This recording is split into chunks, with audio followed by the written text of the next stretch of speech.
naye baada ya kumkabidhi anatoka nje kwa muda mfupi aliyopewa, unavyoshuhudia hivi sasa uwanjani, ili kuweza kutoka nje kabisa kujiunga na maafisa wenzake tayari kwa gwaride.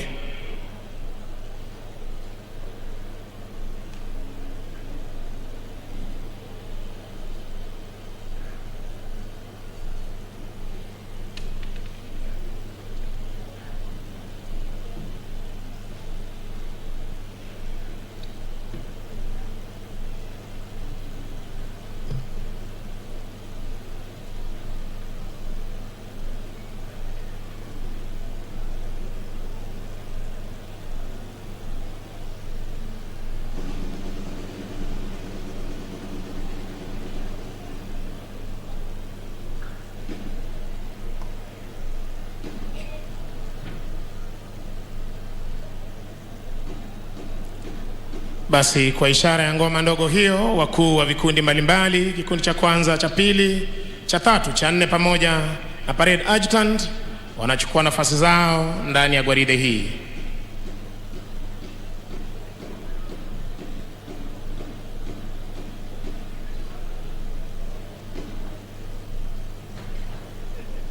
Nao pia sharti kuweza kuwekwa sawa.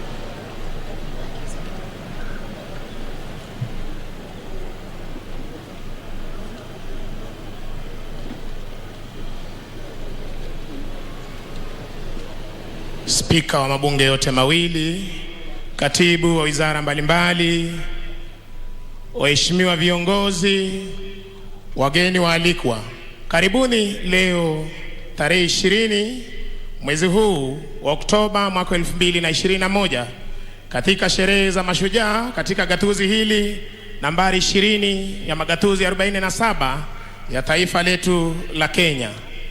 Wema uwanjani ni majeshi ya ulinzi ya Kenya, mavazi mekundu jeshi letu la nchi kavu, mavazi ya samawati jeshi la wanaanga, na mavazi meupe jeshi la wanamaji. Mkuu wa gwaride hii ni Luteni Kanali Andrew Ng'ang'a. Kikundi cha kwanza cha jeshi letu la nchi kavu kiko chini yake Meja Fred Lokada. Kikundi cha pili cha jeshi letu la wanaanga, la jeshi letu la nchi kavu kiko chini yake Captain Isaac Shebo. Kikundi cha tatu cha jeshi letu la wanaanga kiko chini yake Meja Evans Masaba. Kikundi cha nne cha jeshi letu la wanamaji na cha mwisho kiko chini yake Meja Cliff Richard Apio. Parade Adjutant Captain Alex Kiprop Kipkogei. Parade RSM Warrant Officer 1 Joseph Langas. Mziki unazidi kupromoshwa na bendi za majeshi ya ulinzi chini yake Kanali Martin Namboka Makadia akishirikiana naye Captain Peter Kimeo na Captain Joseph Mturi. Anayebeba bendera iliyo fahari ya kikosi cha 9 cha jeshi letu la nchi kavu, Luteni daraja la pili Mawira Ndiga. Kupata kusubiri kuwasili kwa mgeni wetu rasmi na rais wetu wa Jamhuri ya Kenya, tutapata burudani kutoka kwa bendi za majeshi ya ulinzi na hali kadhalika studio tafadhali.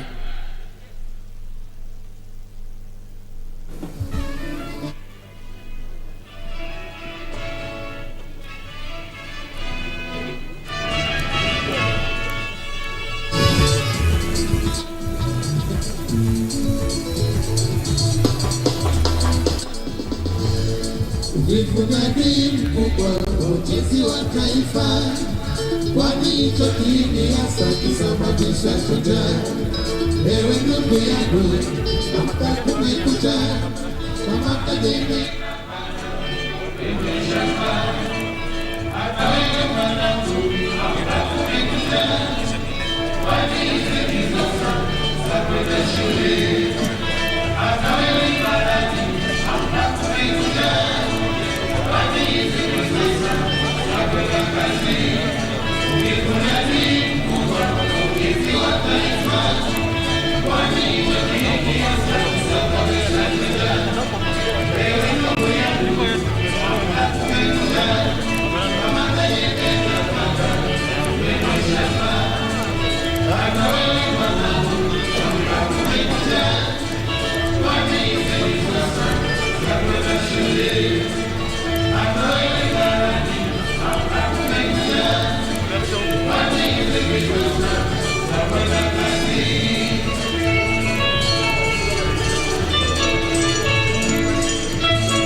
Na sherehe za Mashujaa Day zikishika moto hapa katika uga wa Wang'uru International Stadium.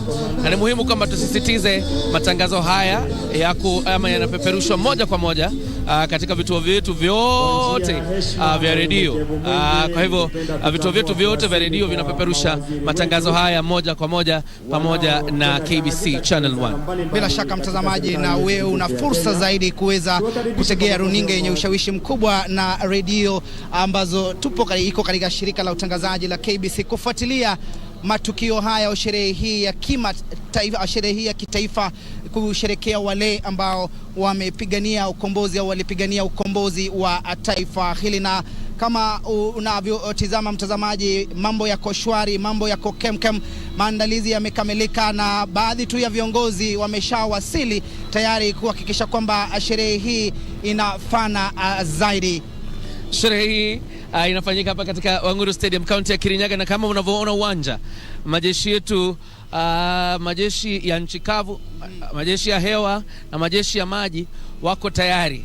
Guard of honor for the commander in chief, Rais wa Jamhuri ya Kenya Uhuru Kenyatta, ambaye anatarajiwa kufika hapa wakati wowote kutoka sasa. Lakini kabla rais kufika, atatanguliwa na naibu wake William Ruto, na baada ya naibu William Ruto kufika, ni kwamba pia kutakuwa na rais wa nchi ya Malawi Lazarus Chakwera na mkewe, ambao ni wageni mashuhuri na wageni wa Rais Uhuru Kenyatta.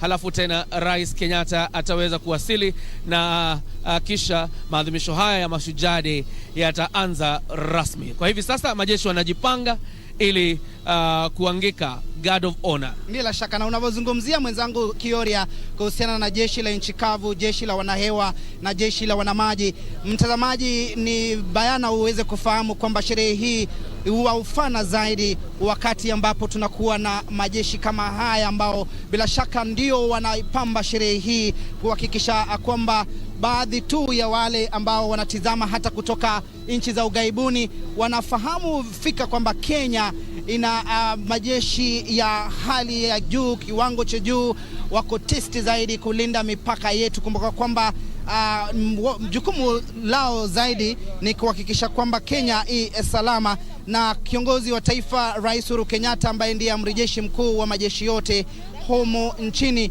yeye ndiye atakuwa anakagua gwaride la heshima, mtazamaji, katika sherehe hii muhimu zaidi. Na kama alivyodokeza mwenzangu JJ Kioria, ni kwamba rais wa Malawi Lazarus Chakwera ndiye mgeni wa heshima katika maadhimisho haya muhimu zaidi, na tunataraji kwamba siasa itakuwa inarindimwa hapa. Baadhi ya viongozi ambao wamefika hapa, naibu rais William Ruto vile tunataraji kwamba atakuwa hapa. Tayari maspika wawili katika bunge la Seneti, Kenneth Makelo Lusaka, kwenye bunge la kitaifa Justin Muturi vile wako hapa, na kama unavyotizama mtazamaji, kuna gari ambalo limeingia kwa sasa. Nataraji kwamba ni naibu wa rais William Ruto. Mwenzangu Kioria, naibu rais William Ruto anawasili katika uwanja wa Wang'uru Stadium, na hivi basi ni kuashiria kwamba Rais Uhuru Kenyatta yuko karibu kufika. Nimemwona kiongozi wa chama cha ODM Raila Odinga, vile nimemwona kiongozi wa chama cha ANC Musalia Mudavadi, vile mawaziri kadhaa katika baraza la mawaziri la Rais Uhuru Kenyatta. Na basi naibu wa rais kufika ni kuashiria kwamba maadhimisho haya yataanza muda mfupi ujao.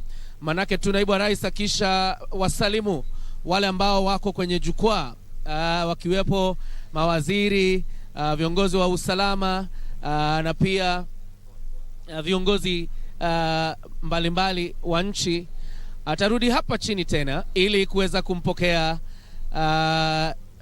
rais wa Malawi Lazarus Chakwera. Ndo huyo akisalimia na spika wa bunge Justin Muturi, spika Ken Lusaka, na kisha tatulia kidogo na huyo akisalimia na viongozi wengine. Naibu wa rais William Ruto kisha baadaye atarudi hapa chini ili kumpokea kiongozi na rais wa nchi ya Malawi Lazarus Chakwera.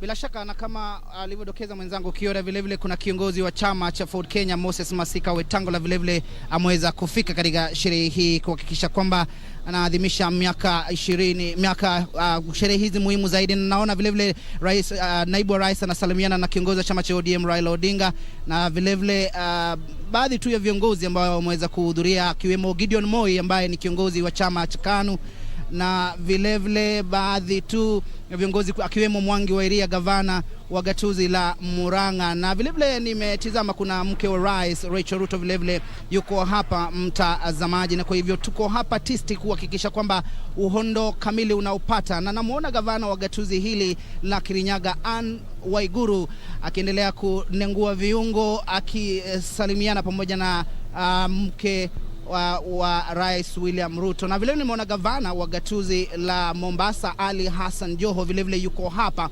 Ni viongozi wakuu serikalini, magatuzi tofauti yakiweza kuwakilishwa katika sherehe hii muhimu mtazamaji. Na naibu rais anaendelea tu kuwasalimu baadhi ya viongozi. Naona karibu sana na Anne Mumbi Waiguru ambaye ni gavana ambaye ndiye ameweza kuandaa sherehe hizi za Mashujaa. Wako watatu pamoja na mke wa rais Rachel Ruto. Naibu rais anatafuta mahali ambapo ametengewa kiti chake. Kumbuka kwamba kwa kawaida yeye uketi karibu na kiongozi wa taifa Rais Uhuru Kenyatta, sherehe hii muhimu zaidi katika taifa hili. Kwa kawaida naibu wa rais kama nilivyokuambia ni kwamba akishamaliza kuamkua hao viongozi wote ambao wamekaa kwenye jukwaa, atarudi hapa chini ili kuweza kumpokea rais wa Jamhuri ya Malawi Lazarus Chakwera. Na hivyo ndio wamefanya. Utakumbuka kwamba viongozi wa majeshi pia wako hapa chini wakiongozwa na CDF ama mkuu wa majeshi Robert Karioke Kibochi, tayari kumpokea, na nafikiri ndo huyo karibu kuwasili rais wa Jamhuri ya Malawi Lazarus Chakwera. Wageni wetu wa siku ya leo, tuwapongeze kwa makofi kwa heshima kuu wanapojiunga tunamngoja siku ya leo aweze kuondoka hapo ya Mashujaa, na kisha atapokelewa na naibu wa rais kwa makofi William Ruto, Daktari Lazarus Chakwera, rais na wa vile Jamhuri waziri ya wa Malawi, masuala ya nje na Mheshimiwa Bi Monica Chakwera. Karibu sana Your Excellency. Tuwapongeze kwa makofi wanapoingia jukwani, wanapokelewa na Mheshimiwa Naibu wa Rais. Karibuni. Tuwapongeze tena mabibi na mabwana, mgeni wetu ajihisi kwamba yuko katika taifa linalompenda kama jirani yetu. Karibu sana Mheshimiwa Rais. Katika uga wa Wang'uru ili maadhimisho haya yaanze rasmi. Matangazo haya yanapeperushwa moja kwa moja kutoka KBC Channel 1 na radio zote zetu. Vituo vyetu vyote vya radio vinapeperusha matangazo haya moja kwa moja, na vile vile mitandao yetu ya kijamii pale YouTube, Twitter, Facebook. Matangazo haya yanakujia mubashara kutoka Wang'uru na Kioria mbashara ukipenda Kenya, na kwa hivyo hauna sababu yoyote kukosa kutegea runinga hii yenye ushawishi mkubwa wa KBC Channel 1. Na vile vile mtazamaji, naona tu baadhi ya viongozi wanaendelea kuwasili hapa katika uga wa Wang'uru kuhakikisha kwamba sherehe hii inakuwa ni ya kufana zaidi. Na bila shaka kama alivyodokeza mwenzangu Kioria, kilele cha sherehe hizi ni hotuba ya kiongozi wa taifa Rais Uhuru Kenyatta. Tunataraji kwamba masuala mengi atayaangazia kiongozi wa taifa, ikiwemo masuala hili la usajili wa wapiga kura, zoezi ambalo linaendelea kwa sasa linaloendeshwa na Tume Huru ya Uchaguzi na Mipaka nchini IEBC, kwa kwamba zoezi hilo litakuwa linatamatika Novemba tarehe 2, na baadhi tu ya viongozi wakionyesha kutoridhishwa na idadi ya watu ambao wanajitokeza. Tunataraji kwamba vile vile siasa za mwaka 2022 zitachipuza au zitaweza kujitokeza waziwazi, mtazamaji, katika sherehe hizi. Ni muhimu vile vile uweze kufahamu kwamba hii ni sherehe ya mwisho au maadhimisho ya mwisho ya Rais Uhuru Kenyatta chini ya uongozi wake akiwa rais. Kumbuka kwamba pindi tu alipochukua hatamu za uongozi amekuwa hakikisha kwamba sherehe hizi zinaenda mashinani, angalau wakaaji kutoka tabaka mbalimbali waweze kuwa na fursa ya kutagusana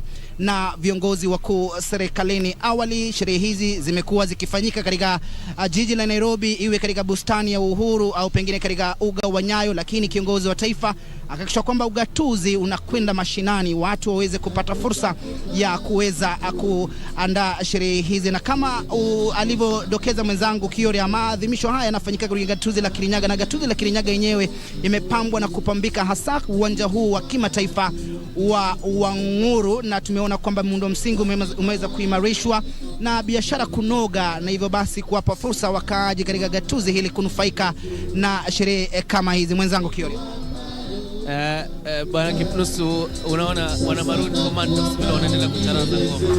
Sisi kama kikundi kidogo kumezaliwa, na pia ni kikundi ambacho kimekaa miaka, kwa sababu ni kikundi ambacho kiliundwa na jeshi la Kenya, Maroon Commandos, na nyimbo tamu tamu tunapomngoja Rais Uhuru Kenyatta. Mashujaa nao wamekaa vizuri pale wakingoja rais afike na kutoa hotuba yake. Na vile vile Kipnusu, kuna wale ambao pia watakuwa wanatuzwa leo na wamekaa ange wakingoja sherehe hiyo itakapo timia, kwamba watakuwa wanatuzwa tuzo Head of State Commendation. Unajua kwamba Rais Uhuru Kenyatta amekuwa akitoa tuzo hizi kila wakati ambapo kuna sherehe ya kimataifa.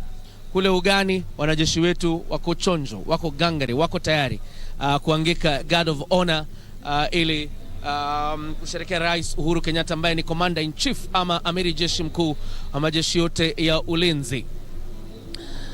Wakenya nao wanaendelea kumngoja Rais Uhuru Kenyatta, ikiwa kwamba masuala ambayo yanatarajiwa kuyagusia, mojawapo ikiwa ni hali ya maisha kuwa ngumu, hasa ukizingatia kwamba bei ya mafuta bado ipo juu. Hata kama iliangushwa kwa shilingi ama ilishuka kwa shilingi 5, bado bei ya mafuta ipo juu, na kwa hivyo gharama ya maisha pia iko juu. Tena kuna masuala kadhaa kuhusu vita vya kupambana na ugonjwa wa COVID-19, na Wakenya wengi wamekuwa wakilia kwamba sheria ya curfew inaendelea kudidimiza biashara na maisha ya watu. Je, Rais Uhuru Kenyatta leo atasema curfew imeisha, Kipnusu? Na ni swala ambalo wengi wanalisubiria, manake limewakera wengi. Hata kiongozi wa chama cha ANC Musalia Mudavadi alilizungumzia na kusema kwamba rais anastahili kuondoa hii curfew, manake wengi wamelalamikia. Na ni muhimu zaidi vile vile mwenzangu Kioria ulivyodokeza kwamba wale ambao wanatuzwa tu ni wengi zaidi, na kama unavyotizama pale mtazamaji, wamevalia nadhifu zaidi, na muona producer Shama yuko hapo amekaa artisti ange kabisa kusubiria wakati ambapo atakuwa anatunukiwa tuzo na Rais Uhuru Kenyatta, ukipenda ni HSC, Head of State Commendation, mtazamaji, na bila shaka ni muhimu zaidi kuweza kuwafurahia na kuweza kuwapa kongole, sifa kedekede, sifa sufufu, mtazamaji. Na kama unavyotizama hapo kwenye kiwambo chako, na ona kwamba kuna mtu ambaye anawasili, mama wa taifa, naona ni mama wa taifa, bila shaka Margaret Kenyatta, akitembea kwa madaha, amevalia nadhifu zaidi kuhakikisha kwamba sherehe hizi zinakuwa ni za kufana zaidi. Kama alivyodokeza mwenzangu Kioria, matarajio ya Wakenya ni wengi, mojawapo swala la kafyu, swala la kupanda kwa gharama ya maisha, Wakenya wakilalama kwamba maisha yamekuwa ghali mno. Masuala kama ya kupanda kwa bei ya mafuta na petroli, masuala kama hayo, Wakenya wanataraji kwamba huenda kutakuwa na afueni wakati ambapo kiongozi wa taifa Rais Uhuru Kenyatta atakuwa anatoa hotuba yake. Mama wa taifa anachukua jukwaa lake pale katika uwanja huu wa kimataifa wa Wang'uru gatuzi la Kirinyaga, mtazamaji, kuhakikisha kwamba vilevile anafuatilia matukio na kusherehekea na Wakenya kutoka tabaka mbalimbali sherehe hii muhimu zaidi katika kalenda ya Jamhuri ya Kenya, mwenzangu Kioria.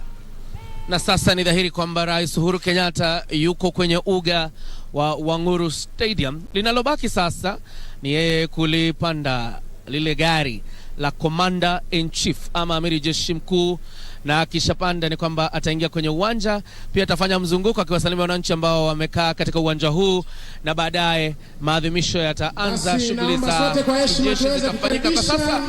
Rais wa Jamhuri ya Kenya anatampisha mwenzangu anaingia Moses Wafula aweze kuendelea. Na sasa kwa heshima na vigelegele, mabibi na mabwana, tumkaribishe Mheshimiwa Uhuru Kenyatta, Kenya kufika. Ndo huyo Rais wa Jamhuri ya Kenya, kwa makofi moja wa Jamhuri ya Kenya, Rais Uhuru Kenyatta. Mheshimiwa Rais. Kumbuka tunapomalizia ni kwamba Mashujaa inaadhimishwa na inapeperushwa moja kwa moja kutoka pale kituo cha KBC Channel 1, na vile katika vituo vyetu vyote vya redio vinapeperusha matangazo haya moja kwa moja. Mitandao yetu ya kijamii YouTube, Twitter na Facebook wanapeperusha matangazo haya moja kwa moja. #Mashujaa Day, Mashujaa 2021 hashtag yetu. Sherehekea Mashujaa Day, jipambe utakavyo. Rais Uhuru Kenyatta ya Mashujaa, peperusha bendera ya taifa la Kenya. Makofi, makofi, vigelegele, vigelegele, peperusha bendera kwa Mheshimiwa Rais. Makofi tena, makofi. Karibu, karibu Mheshimiwa Rais, utuongoze kwa sherehe ya Mashujaa. Peperusha bendera, peperusha.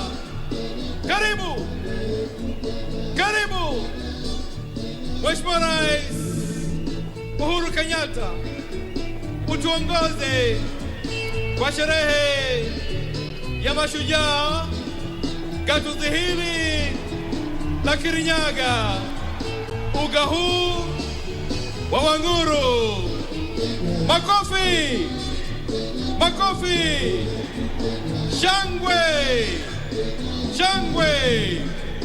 Karibu baba wa taifa, karibu utuongoze kwa sherehe za Mashujaa. Makofi, makofi tena. Peperusha bendera zetu, peperusha vigelegele kina mama. Shangwe, shangwe. Karibu baba wa taifa, karibu, karibu. Shangwe, vigelegele. Tumkaribishe baba wa taifa, vigelegele. Karibu Mheshimiwa Rais, utuongoze kwa sherehe ya Mashujaa. Karibu, karibu Baba wa Taifa, karibu Mheshimiwa Rais, karibu utuongoze kwa sherehe ya Mashujaa. Makofi, makofi, makofi. Karibu, karibu, fungua. Basi asante sana mwenzangu, asante sana. Nitaomba tubaki tukiwa tumesimama wima kwa ajili ya wimbo wa taifa na wimbo wa Jumuiya ya Afrika Mashariki, na tuungane sote kuweza kuimba wimbo wetu wa taifa, ubeti wa kwanza.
Mkuu wa gwaride hivi sasa akija kumwomba kwa heshima Rais wa Jamhuri ya Kenya na Amri Jeshi Mkuu wa majeshi yote ya ulinzi ya Kenya ruhusa ya kuweza kukagua gwaride lililoandaliwa na majeshi ya ulinzi.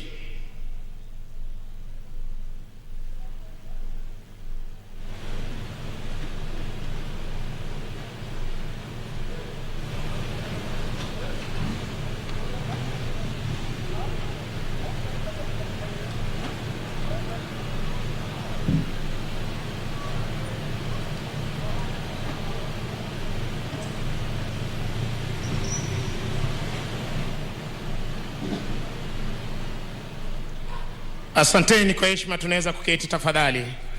Anayemsindikiza Rais wa Jamhuri ya Kenya ni Mkuu wa majeshi ya ulinzi Jenerali Robert Kibochi.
Bendera ya kikosi hupewa heshima ya hadhi ya juu. Unavyoshuhudia hivi sasa uwanjani, Mheshimiwa Rais akiweza kupeana heshima yake, ndiposa wananchi tunawakumbusha kiweza kutana na bendera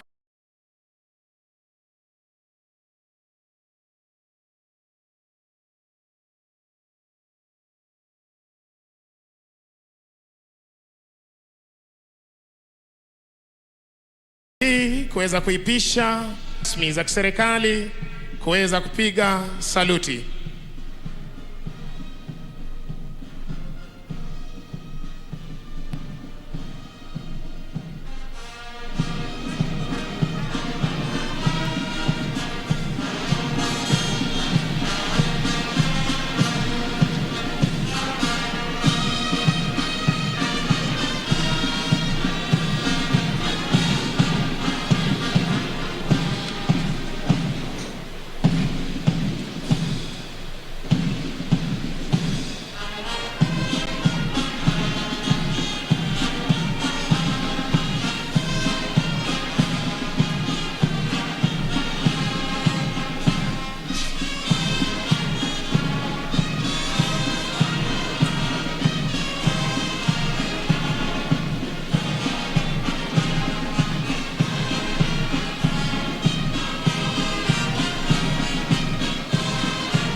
Basi hivi sasa mkuu wa gwaride hii akiomba idhini ya kuweza kuondoa wanajeshi hao uwanjani punde tu Rais wa Jamhuri ya Kenya na Amiri Jeshi Mkuu majeshi yote ya ulinzi atakapochukua nafasi yake kwenye jukwaa maalum.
Basi kwa mila na desturi za kijeshi, bendera ya kikosi sharti kuwa mbele ya gwaride unavyoshuhudia hivi sasa, kala officer pamoja na parade RSM.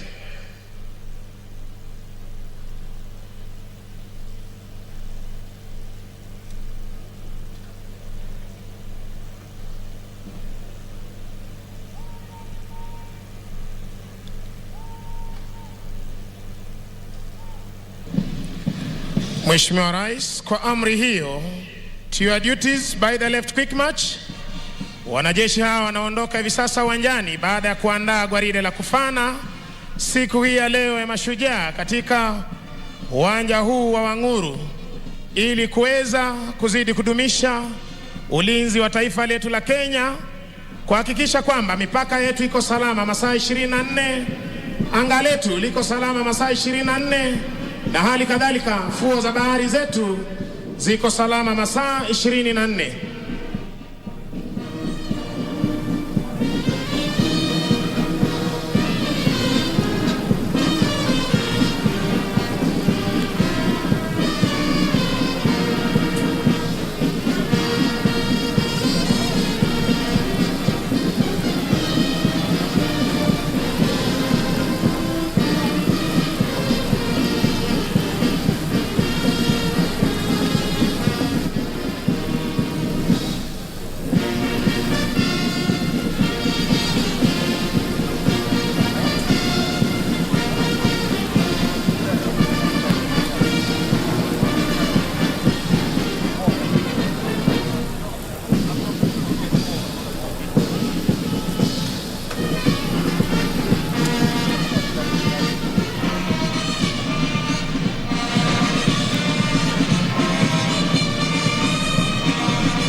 Mheshimiwa Rais, mkuu wa gwaride hii ni Luteni Kanali Andrew Ng'ang'a, anayebeba bendera iliyo fahari ya kikosi cha 9 cha jeshi letu la nchi kavu, Luteni daraja la 2 Mawira Ndiga, kikundi cha kwanza cha jeshi letu la nchi kavu, wakiwa katika mavazi yao rasmi ya sherehe.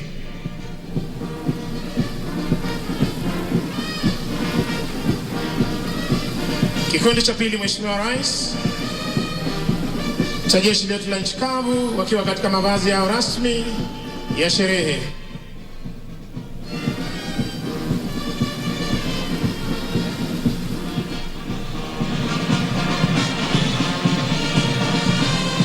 Kikundi cha 3 cha jeshi letu la wanaanga, wakiwa katika mavazi yao rasmi ya sherehe.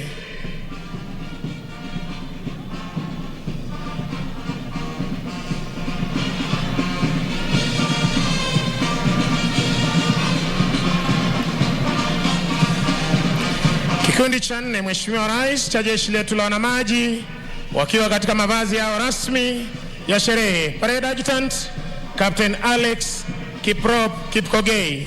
Weka alama jeshi letu la nchi kavu. Mziki umekuwa ukiporomoshwa na bendi za majeshi ya ulinzi. Chini yake Kanali Martin Namboka Makadia, Senior Drum Major Warrant Officer 1 Lucas Okoth, akishirikiana naye Warrant Officer 2 Ben Murray, Sergeant Mwai Gatama na Sergeant Hassan Mohamed, wakiondoka hivi sasa uwanjani baada ya kutuletea muziki uliopangwa ukapangika siku hii ya leo katika sherehe hizi za Mashujaa, gatuzi likiwa gatuzi nambari 20, mojawapo ya magatuzi 47 ya jeshi letu, taifa letu la Kenya.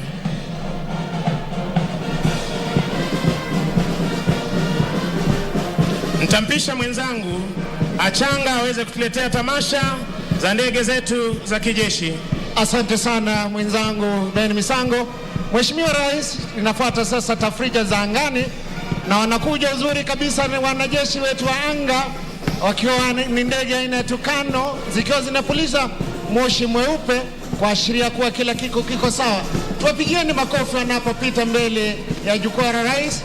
Hawa ni vijana wetu hapa nyumbani ambao wamepata mafunzo hapa na vile vile wameweza kuhakikisha kuwa kila kitu kiko sawa hapa kwetu nyumbani.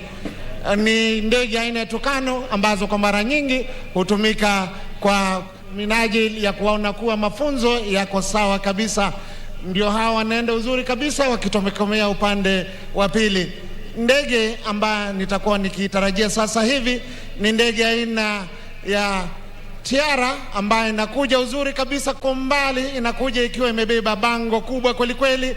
Wanakuja taratibu kabisa wakiwa hawana wasiwasi kabisa, kuashiria kuwa kila kitu angani kiko sawa. Bango kubwa kabisa ambako umbali naweza kuona wameandika hongera Mashujaa. Tuwapigieni makofi wanapokaribia karibu na jukwaa la rais, wakiwa wamebeba bango ambao kwa kweli una ujumbe mwafaka kabisa, ujumbe ambao unaelekeana na siku ya leo ambao unasema hongera Mashujaa. Tuwapigieni makofi wanapopita pale kabisa uzuri kabisa na ndege aina ya Tiara. Wanaenda uzuri kabisa upande wa kushoto wa uwanja wakiwa hawana wasiwasi kabisa, wakiwa wameshikilia angani.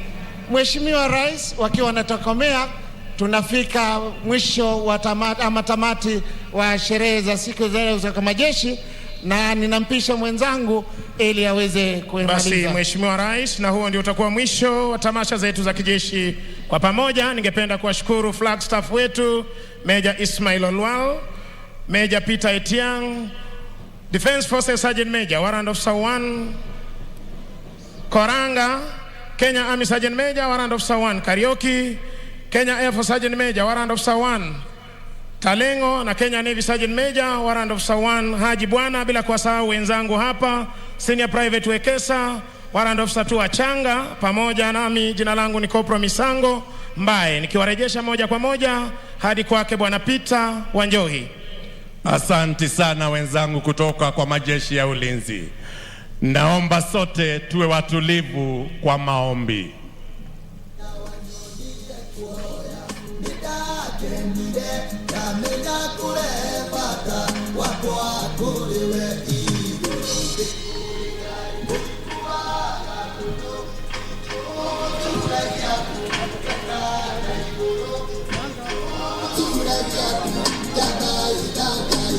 Tutaongozwa kwa maombi ya kimila na mzee Njeru Rubeni akiwa pamoja na wazee wa baraza la wazee wa Agikuyu na wazee wa Kiama kutoka kaunti ya Kirinyaga. Dai dada yangai dai. Dai dada yangai dai. Dai dada yangai dai. Dai dada yangai dai. Dai dada yangai dai. Dai dada yangai dai. Ngai wa Kirinyaga, wewe utuongerere matuko tugakorwo muoyo muthenya uyu wa Mashujaa Day. Rathima mũthamaki wa bũrũri ũyũ Uhuru Muigai wa Kenyatta na thirikari yake na arĩa mothe mabeto wathani bũrũri ũyũ matungatage na wĩhokeku na matungatage na kĩo. Thai thathaia Ngai thai. Thai thathaia Ngai thai. Ngai mwene Nyaga, twagũthaitha ũrathime andũ a Kenya arĩa marenda mbura, ũtũbe nĩgetha mabiũ maitũ na mĩmera ĩrĩa tũkũbanda ĩbue kũbua nĩgetha ng'aragu tũgĩe na mbũna. Thai thathaia Ngai thai. Thai thathaia Ngai thai. Ngai mũmbi watũbere ciana imwe colleges, ira ingĩ university, ira ingĩ secondary na ira ingĩ primary na ira ingĩ nĩ ironga irathime tondũ nĩcio Kenya ya mũthenya ũcio ũngĩ. Thai thathaia Ngai thai. Thai thathaia Ngai thai. Thai thathaia Ngai thai. Thai thathaia Ngai thai. Rathima mũgeni witũ President wa Malawi ũrĩa ũcerere bũrũri wa Kenya akiumagara na agĩcoka ũmũtũngagie mũnyaka waku. Thai thathaia Ngai thai. Thai thathaia Ngai thai. Tũrĩ Agĩkũyũ na mũmbi thai thathaia Ngai thai. Thai thathaia Ngai thai. Tũrĩ Agĩkũyũ na mũmbi thai thathaia Ngai thai. Thai thathaia Ngai thai. Tũrĩ Agĩkũyũ na mũmbi thai thathaia Ngai thai. Thai thathaia Ngai thai. Kũrũagĩra. Asante, sauti kwa heshima, sauti. Atafuata sasa Mheshimiwa Rais Imam Idi Abdurrahman ambaye ni mwenyekiti wa baraza la maimam hapa kaunti ya Kirinyaga. Imam, karibu. A'udhu billahi minash shaitani rajim. Bismillahir rahmanir rahim. Allahumma salli ala Sayyidina Muhammadin wa ala ali Muhammad. Kwa jina la Mwenyezi Mungu mwingi wa rehema na mwenye kurehemu. Mwenyezi Mungu Mola wetu mtakatifu, tunakushukuru kwa kutuleta mahali hapa kutoka sehemu mbalimbali ili kusherehekea sikukuu hii tukufu ya Mashujaa. Mola mtakatifu, tunakuomba uwe pamoja nasi kuanzia sasa hadi mwisho wa sherehe.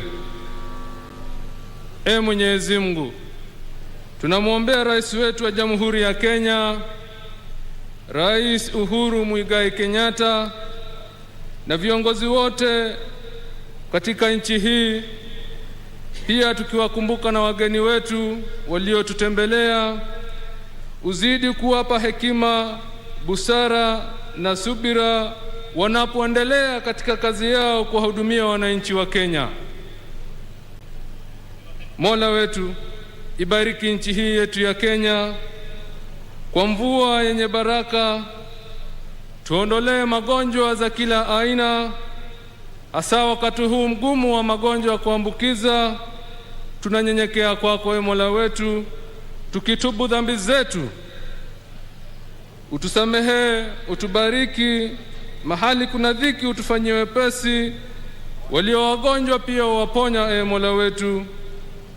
Utukinge kutokamana na mabalaa na mipango yote ibilisi mwovu, na utuletee amani katika nchi yetu ya Kenya. Mola mtakatifu, Mwenyezi Mungu, tunakuomba tukiikabidhi na tukiiweka sherehe hii mkononi mwako, tunakuomba kwa unyenyekevu utuendelee kutubariki, utulinde, utuongoze, na mahali utakapokosea ama kuteleza Mola wetu, usiwe mwenye kutuadhibu.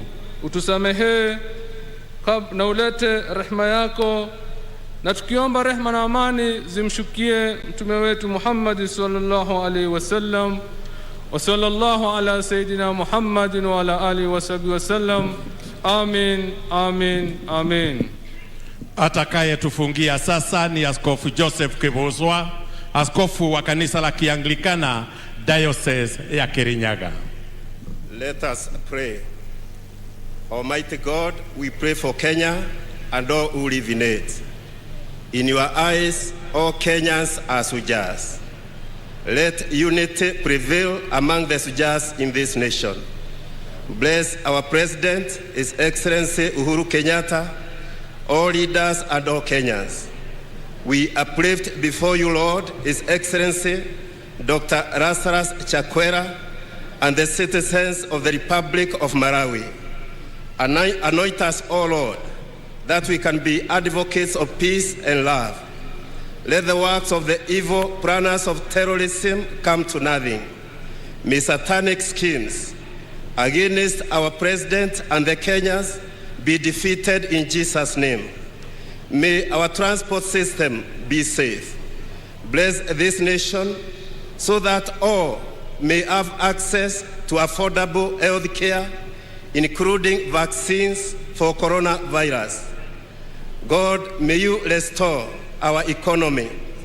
Broken souls, drug addicts, broken families and communities, deliver us from enslaving cycles of poverty, exploitation, gender violence, and destruction of nature. Mwathani, we uturaga tene na tene. Twina ngatho ni tondu wa gutuve muthenya uyu tukunguire guku Kirinyaga.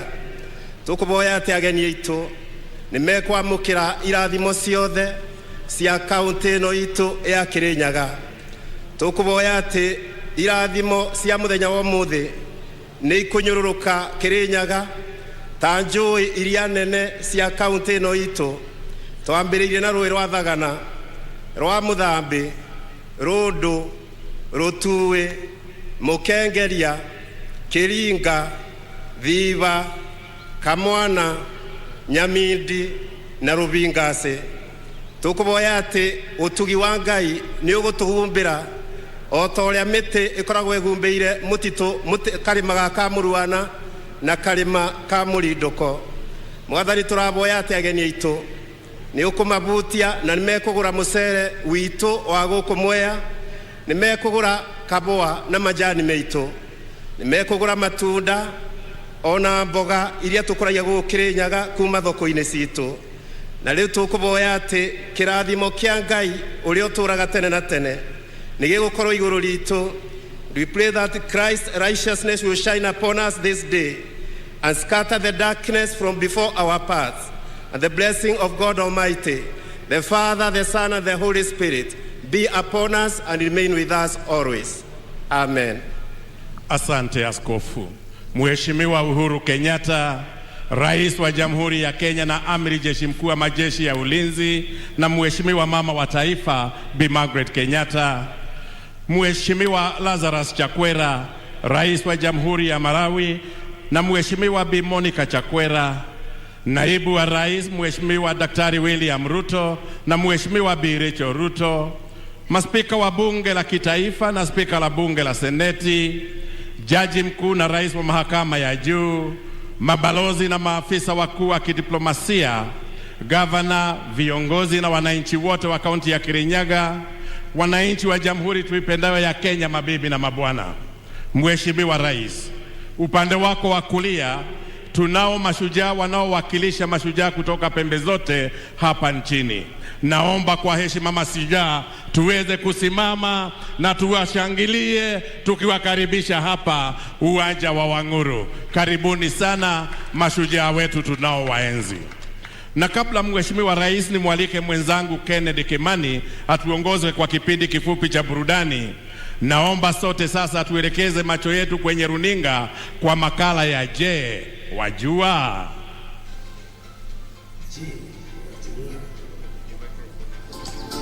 Wajua kuwa Rais Uhuru Kenyatta ametilia maanani suala la kuwapa wananchi vyeti vya kumiliki ardhi. Tangu uhuru hadi mwaka wa 2013 ni hati milioni 5.6 za kumiliki ardhi zilizokuwa zimetolewa kwa wananchi. Lakini katika miaka 9 ambayo Rais Uhuru Kenyatta amekuwa uongozini, jumla ya hati milioni 5.3 zimetolewa kwa wananchi. Serikali pia sasa imeanzisha mfumo wa kidijitali katika masuala ya ardhi almaarufu Ardhi Sasa, na hivyo basi kurahisisha utoaji huduma kwa wananchi. Juhudi hizi za Rais Kenyatta zinanuia kuhakikisha wananchi wanachangia vilivyo katika ujenzi wa taifa bila wasiwasi ya kupoteza mashamba yao. Je, wajua? Wajua kuwa mradi wa Mwea Irrigation Scheme unazalisha 70% ya mchele nchini Kenya? Mradi huu unazalisha mchele aina ya basmati almaarufu aromatic pishori metric tani 1114 kila mwaka, ulio na thamani ya shilingi bilioni 9.6. Mradi wa Mwea ni ekari 25,000 na umeunda nafasi nyingi za kazi, kwani takriban wakulima 11,000 wanajishughulisha na kilimo hapa. Ujenzi wa bwawa la Thiba ulioanzishwa na Rais Uhuru Kenyatta utaongezea kilimo katika ekari 10,000 hapa Mwea na kufikisha ekari zitakazozalisha chakula hadi jumla ya 35,000. Ekari hizo 35,000 zitaongezea mavuno ya mchele kutoka metric tani 1114 za sasa hadi takriban metric tani 1200 kila mwaka. Sasa wajua. Na mimi hapa pia sasa najua. Mheshimiwa Rais, sasa nitamwalika mwenzangu Kennedy Kimani atuongoze kwenye kipindi cha burudani. Asante. Abai bwana wanje obini ndagucokeria ngatho cia mwanya nikumbe binda riri ndongorie mutaratara uyu wa gucanjamura ageni monde na andu monde ma Kenya. Asanti. Kwa heshima naomba niwakaribishe kwa kipindi kifupi cha burudani ambacho kitahusisha wasanii kutoka kaunti ya Kirinyaga na pia kutoka kaunti zingine jirani ambazo zinatuzingira. Tuko nao wacheza ngoma tamaduni ya Mwomboko, wasanii wa Mugithi, wasanii wa Kigosho, wasanii wa benga na wasanii wa nyimbo za Injili. Lakini kabla ya hayo, hii ni sauti ya mwananchi. Sauti ya mwananchi. Wewe shujaa simama. Uhuru akikuja hapa, sisi tabeba na mkono hivi. Sitaki anyange chini kwa sababu hiyo mtu anapatia sisi maadili mingi. Alikuwa sisi na njaa, lakini wakati Uhuru alikuja, alipatia sisi shamba. Sisi alitupa hii njaa. Mimi nasema Rais President Muigai Uhuru Kenyatta ametufanyia mambo hii Kisumu ikakuwa Kisumu City. Nataka kushukuru president wetu sana ambaye ameshikilia hii mradi sana na akaingililia mpaka Wakamba wapate maji. Namshukuru sana. Nakushukuru sana rais wetu Uhuru Kenyatta, ulipofika hapa Kibuyuni 2019 ukatusaidia kilimo chetu cha mwani. Nashukuru sana Kenyatta. Ameleta maendeleo sana. Ameleta kazi ya stima. Nimeshukuru sana kabisa. Nimesema asante Uhuru. Amuni ya bwana ameleta maendeleo. Sisi watu wa Kirinyaga tunasema ni asante sana kwa kuwa umetuundia barabara, umetupea maji, security iko sawa, matibabu na pia umejenga mahospitali. Your Excellency, umefunuliwa mambo hayo na Mungu na tunashukuru sana kwamba utatuongezea. Wacha hii uweze iendelee. Ujumbe wangu kwa Rais Kenyatta ni kwamba pongezi sana kwa kazi nzuri uliyoifanya. Infrastructure ni the most and the best thing to do in the country. Na hivi ulivyotufanyia sasa hatuna la kusema isipokuwa asante sana. Mtu hana macho ndio haoni, lakini rais ametuletea maendeleo. Hapa hatungekuwa tunafikiria siku moja tutaona hospitali. Wewe rais wetu, ninakushukuru kwa ajili ya kukumbuka ukulima wa maziwa. Kwa hivyo ashole wa rais lang migila mayane nkai. Na sasa tupate burudani. PPMC Production.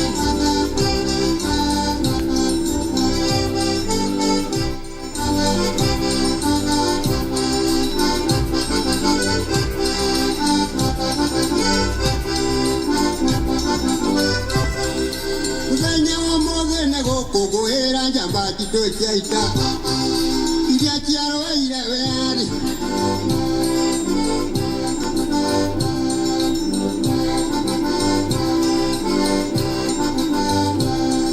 netokongoera njamba ciawe agiciaroire mbara niguo tiri witũ ndũkore makenyarire kamageitwo thakame niguo tũkorwo haha mũthĩ.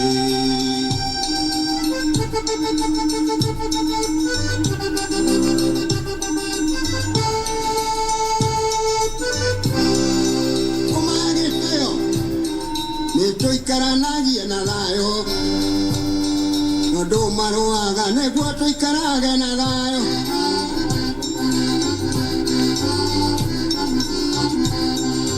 Bũrũri wa Kenya nĩ witũ tũiothe, mũndũ mũtongu na mũthĩni.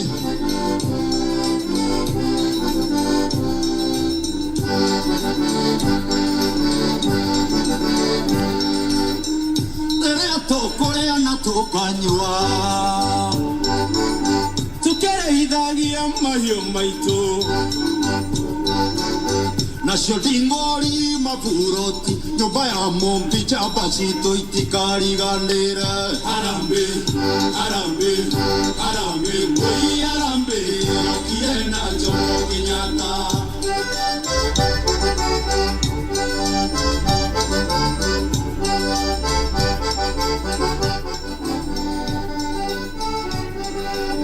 Waigua kĩahera nĩ Mashujaa, nĩtũkĩanĩre mũthenya ũyũ, twĩna wĩyathi ona thayũ mũthenya mũnene, na tũinũka tũinũke thayũ. Waigua kĩahera nĩ Mashujaa, nĩtũkĩanĩre mũthenya ũyũ, twĩna wĩyathi ona thayũ mũthenya mũnene, na tũinũka tũinũke thayũ.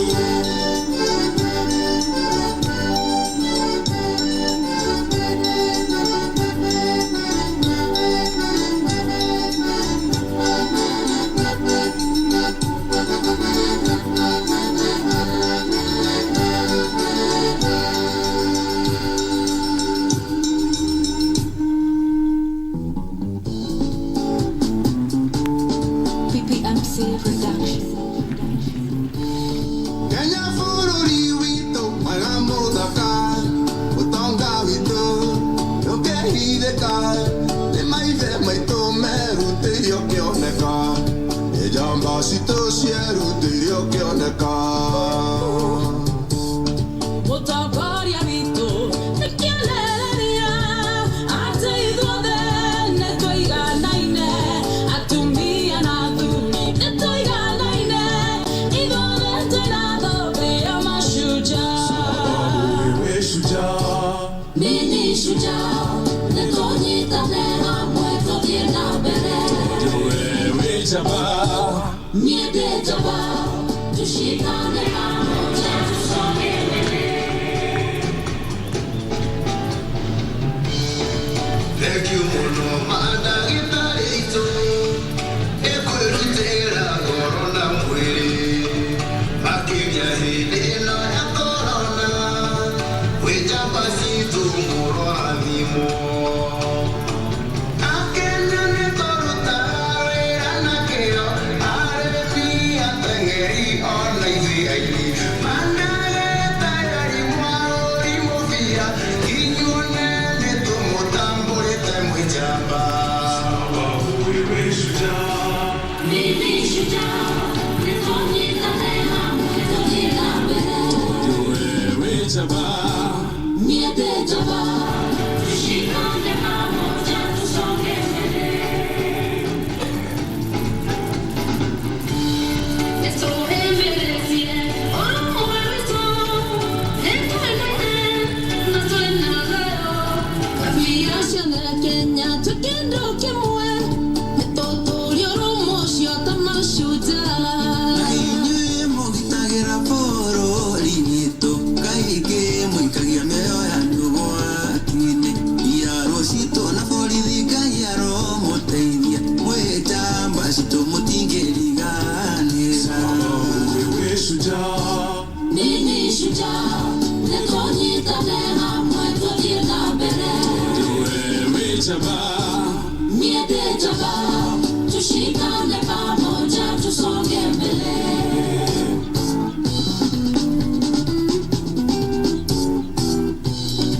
farafara ciothe cinywe thitima nĩnginyu guothe macukuru twagĩirwo guothe na no wĩra wa njamba citũ ũcio nĩ wĩra wa njamba citũ ajenda iria njano irathi na mbere mathibitarĩ gwakwa nginya icagi-inĩ korio kĩibanda mawĩra makoneka njamba citũ nĩ bau tũthiĩ na mbere nĩgĩa kũu ithuothe nĩtũkenete biũ Uhuru Kenyatta mwĩna tongoria othe Ngai amũrathimage na mũgitĩre nĩ wĩra mwega mũrutĩire bũrũri na mũmenyage inyuothe mwĩ Mashujaa wewe shujaa, Mimi shujaa, nĩtũnyitane hamwe tũthiĩ na mbere. wewe jabaa, Niĩ ndĩ njaba, tushikane pamoja tusonge mbele.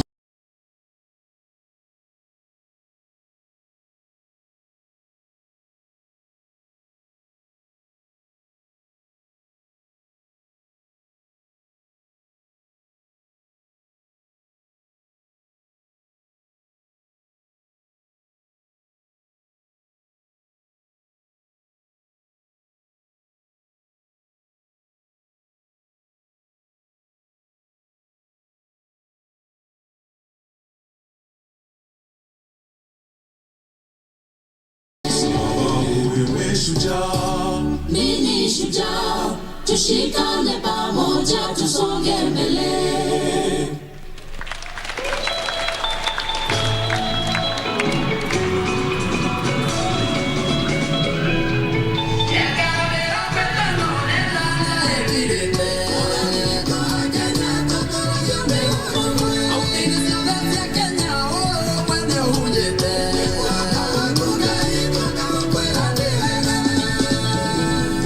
Bye-bye.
thirikari yaku ĩrore tũrute wĩna metho gũtirĩ ũtarona ndemu ya thiva Kirinyaga nĩwakĩte kĩmera kĩa mũcere kĩnyĩmbo ingĩma majani na kahũa arĩmi kũgĩa kĩndũ hĩndĩ yarĩ na mbia nĩ thengio mũno nĩtũcokeria Ngai ngatho ciakwa cia mwanya nĩgũtũhe mũtongoria mwega wĩna nyingĩ nĩtũhunjĩirie wendani ũrũmwe na thayũ na nĩkĩo tũragũkũngũĩra Mashujaa najivunia nchi yangu nguruma na bũrũri wakwa umoja wetu ni nguvu yetu tusonge mbele kwa pamoja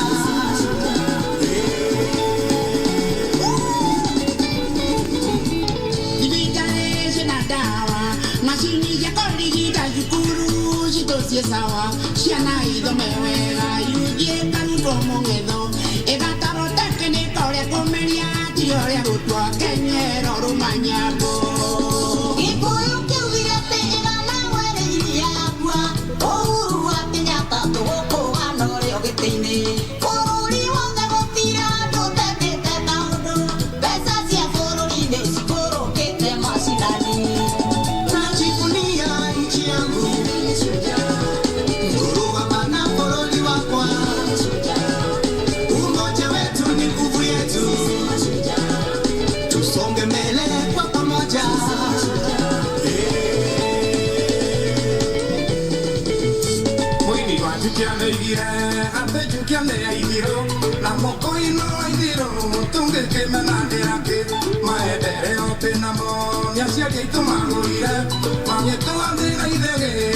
Uyu ni muthenya munene muthenya wa njorua cia bũrũri wa Kenya pamoja tusonge mbele ngoja rugama itũthũmbũthe njorua cia rwĩmbo nĩciũkire wa Kenya pamoja tusonge mbele aririke mĩciĩ na kũbũrũri wĩra nĩ mũrute wa Kenya pamoja tusonge mbele maendeleo nĩtuonete thayũ o hamwe na ũrũmwe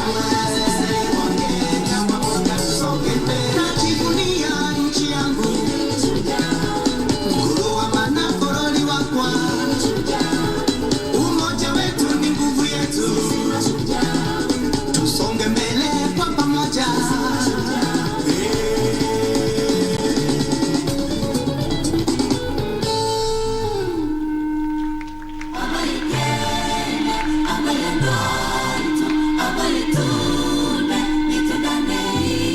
PPMC Production. Kenya yangu jukumu la mimi ni shujaa mimi mzalendo nchi yangu jukumu langu mimi ni shujaa mimi mzalendo jukumu langu mimi mzalendo napenda Kenya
Abai Kenya, abai andũ aitu, rekei tuge nĩ tukenei. Tuwapongeze tena wasanii wetu kwa makofi.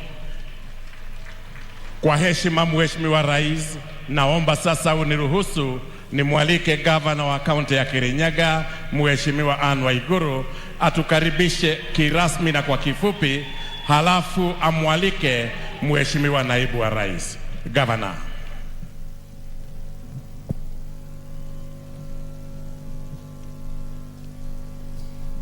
Your Excellency, the President of the Republic of Kenya, Commander-in-Chief of the Defense Forces, Uhuru Muigai Kenyatta, and Her Excellency, the First Lady, Her Excellency Margaret Kenyatta.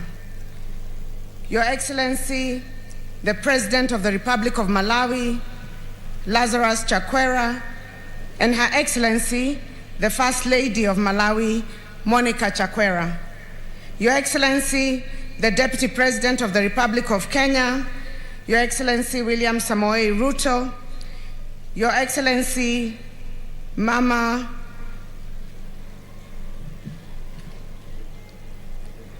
Rachel Ruto, the Right Honorable former Prime Minister Raila Amolo Odinga, fellow governors present here today, Honorable Cabinet Secretaries present, Your Excellency, Ambassadors and High Commissioners, Honorable Senators, Members of Parliament and County Assemblies, wananchi wenzangu, mabibi na mabwana, hamjambo.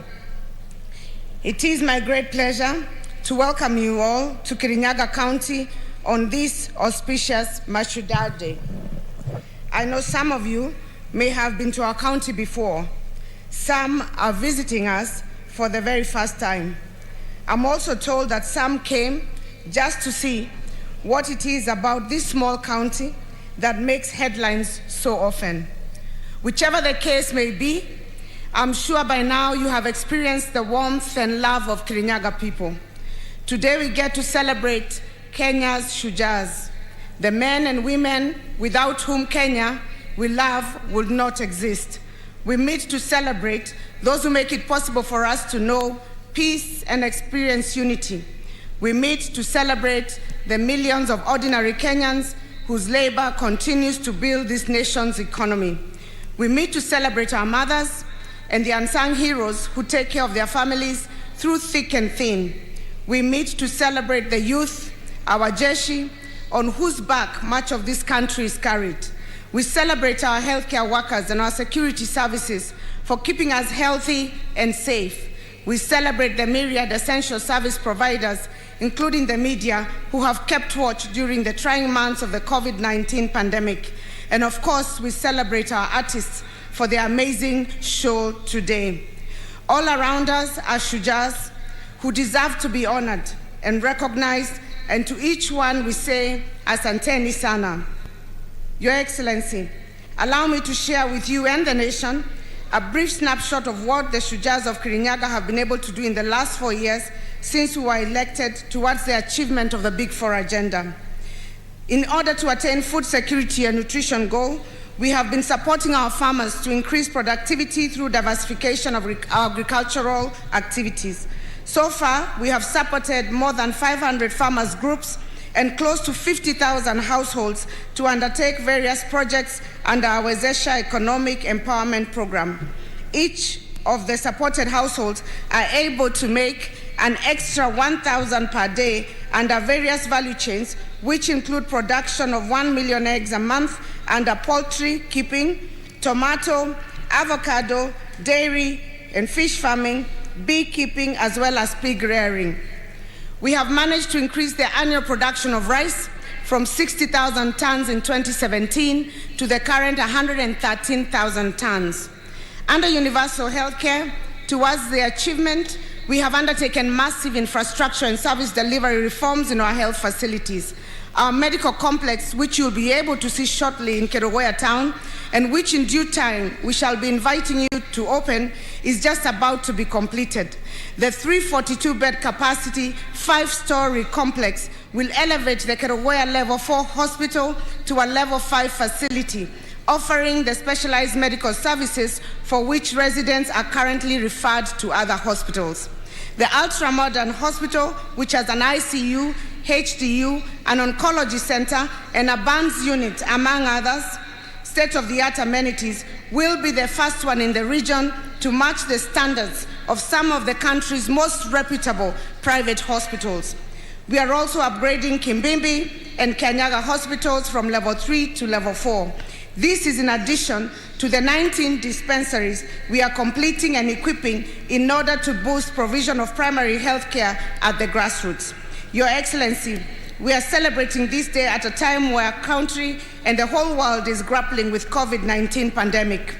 We are grateful to you for the support you have received from your government towards acceleration of mass vaccination among our residents. Through your help, we have so far vaccinated over 105,000 people against COVID-19 in Kirinyaga County. Your Excellency, in order to provide a conducive environment for our traders, most who deal in fresh produce, we have so far constructed 15 modern markets in various towns. We have also constructed about 25,000 square meters of cabro car parks and pavements in our major towns, and we are currently undertaking 30,000 square meters of cabro paving in Wang'uru town. Kirinyaga County produces around 62,000 tons of tomatoes each year, a lot of which goes to waste. We're in the final stages of getting a clearance for a tomato processing plant. We are also constructing an avocado packhouse and supplying our dairy farmers with milk processing equipment. Towards manufacturing, we recently repossessed 254 acres which had been illegally acquired. This land is strategically located in Sagana in close proximity to the railway line and Keno-Marua Highway. We have just completed the plans and designs to establish an industrial park on the land. Through collaboration between our county government and the Ministry of Transport, Infrastructure, Housing and Urban Development and Public Works in your government, plans to construct about 100 affordable housing units in Kerugoya town are at an advanced stage. Your Excellency, allow me to appreciate the tremendous work you have done in our county and the region, and indeed the whole country, when it comes to development. The impact will not only be felt by the current generation, but the legacy will live on for generations to come. I recall when you visited Mwea last year, Your Excellency, this stadium was just a muddy field, and that required us to wear gumboots in order to walk in. True to your promise that day, the transformation that the stadium has undergone is magnanimous, to say the least.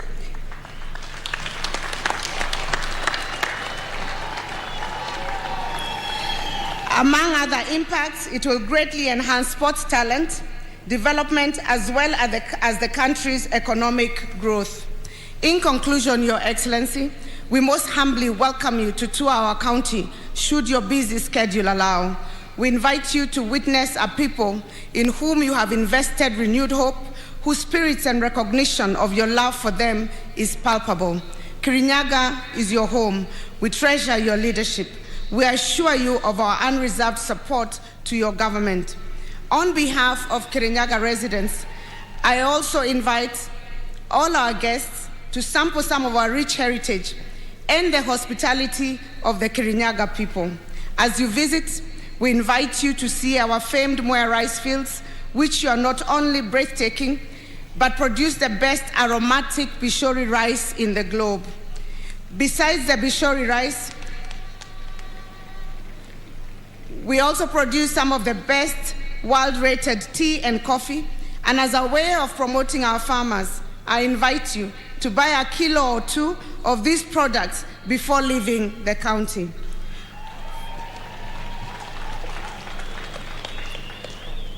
For those who do not suffer hydrophobia, you are invited to try out kayaking, canoeing, and water rafting, which are offered in many of our resorts located along Sagana River.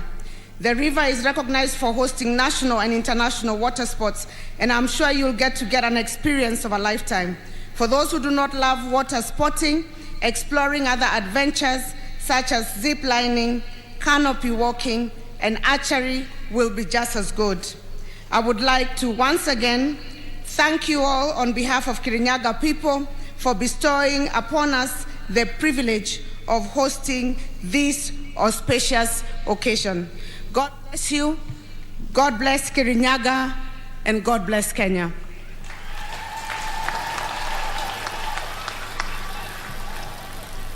Before I sit down, Your Excellency, allow me to recognize just the presence of my colleagues who are here by just mentioning their names.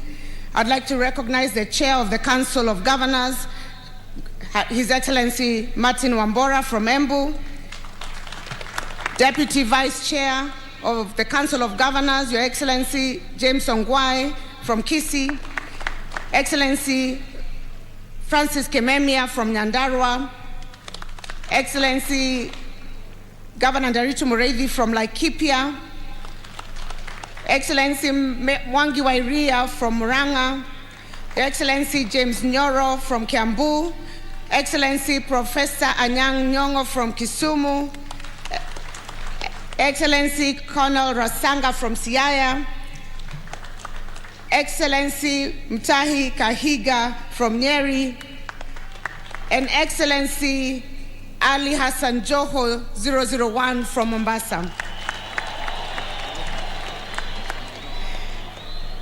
And also Her Excellency Anne Kananu from Nairobi. Deputy Governors present is Deputy Governor Peter Ndamberi from Kirinyaga and Deputy Governor Caroline Karugu from Nyeri. Before I welcome His Excellency the Deputy President to speak, Your Excellency, allow me to invite the Right Honorable former Prime Minister Raila Amolo Odinga to greet the Kirinyaga people.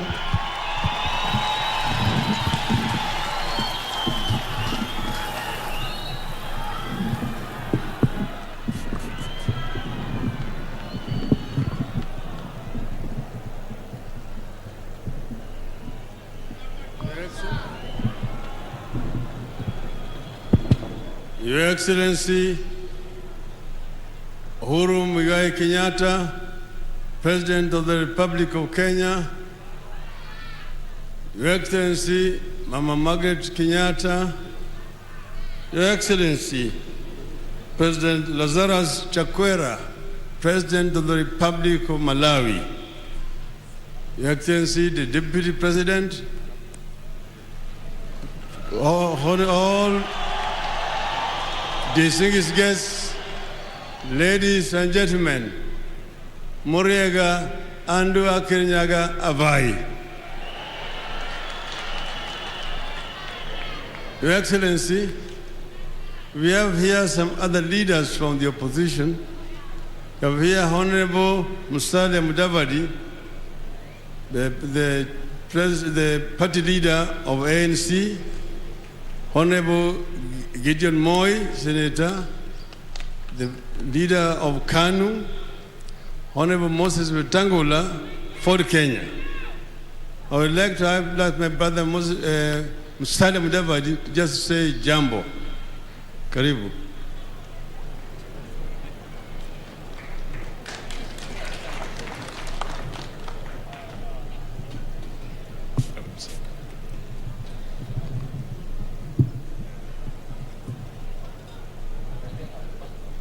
Your Excellency, the President of the Republic of Kenya, Honorable Uhuru Muigai Kenyatta, Madam Margaret Kenyatta, Your Excellency, the President of Malawi, and your better half, the Deputy President, William Ruto, Your Excellency, allow me to dispense with other protocols because there are quite a host of senior people in this gathering.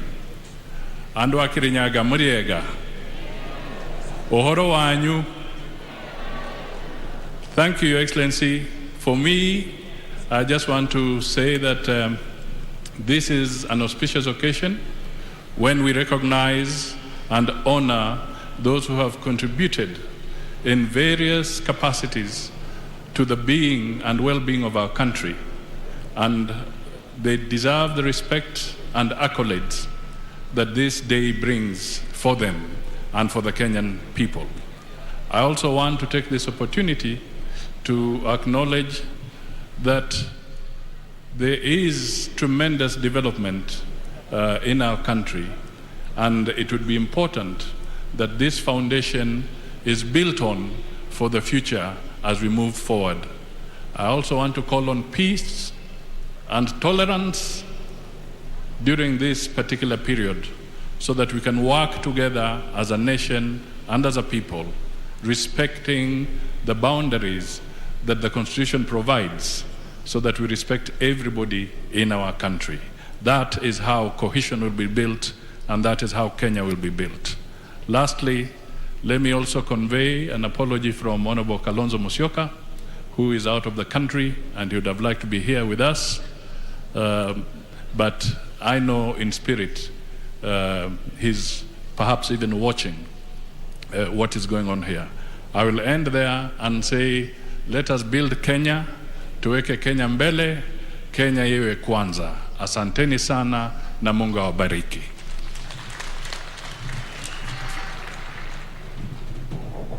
Your Excellency, Mashujaa Day gives us an opportunity to remember where we are coming from and where we are going. It used to be called Kenyatta Day, but during the new constitution it was converted to Mashujaa Day to celebrate all the heroes who have contributed in one way or the other for the betterment of the life of our country. Today we remember heroes like Wayaki Wahinga, who was buried alive by the colonialists. We remember people like Hari Dhuku, who was banished by the colonialists and detained in Kismayu. We also remember those Mao generals, Your Excellency, people like General Madenge, Kang'ethe, Kimathi, Kasam Jogu, Mware Mariama, na Baimungu, just to say a few, were not madmen to take up arms and go into the bush to fight the mighty British army. They were truly Kenyan patriots.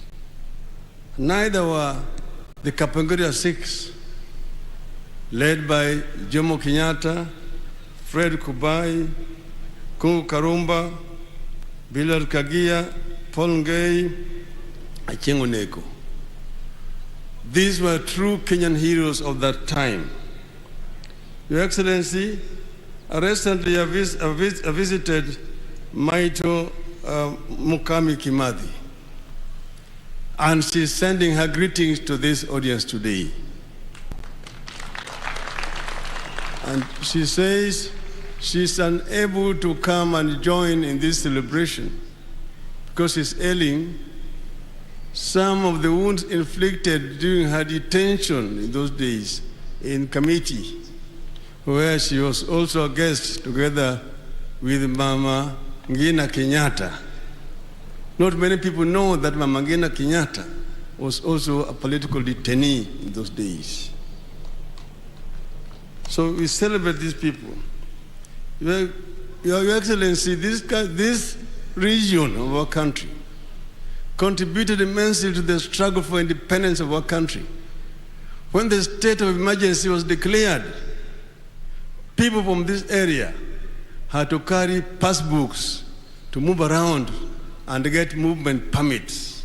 Your Excellency, I'm carrying here a passbook that is called Kikuyu Embu Meru Passbook.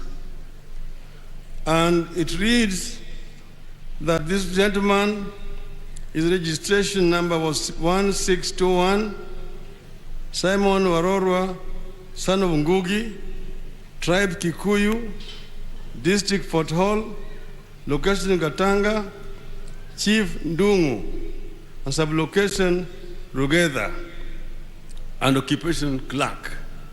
It says permit to move from one place to the other. This is what inspired the people to rise up against the colonial regime because of the humiliation.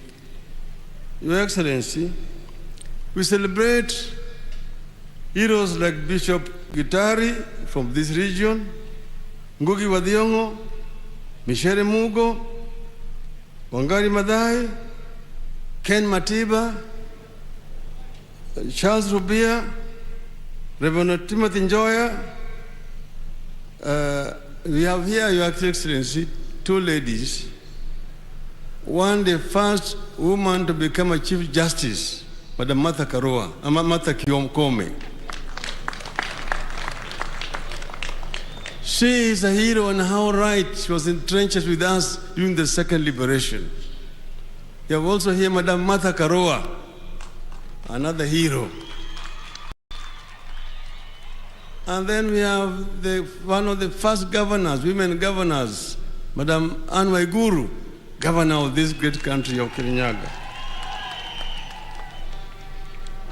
But Your Excellency, we have also other heroes in the field of music like Joseph Kamaru, the late, John de Matthew, Gatorora de Samido, who are also great heroes from this region.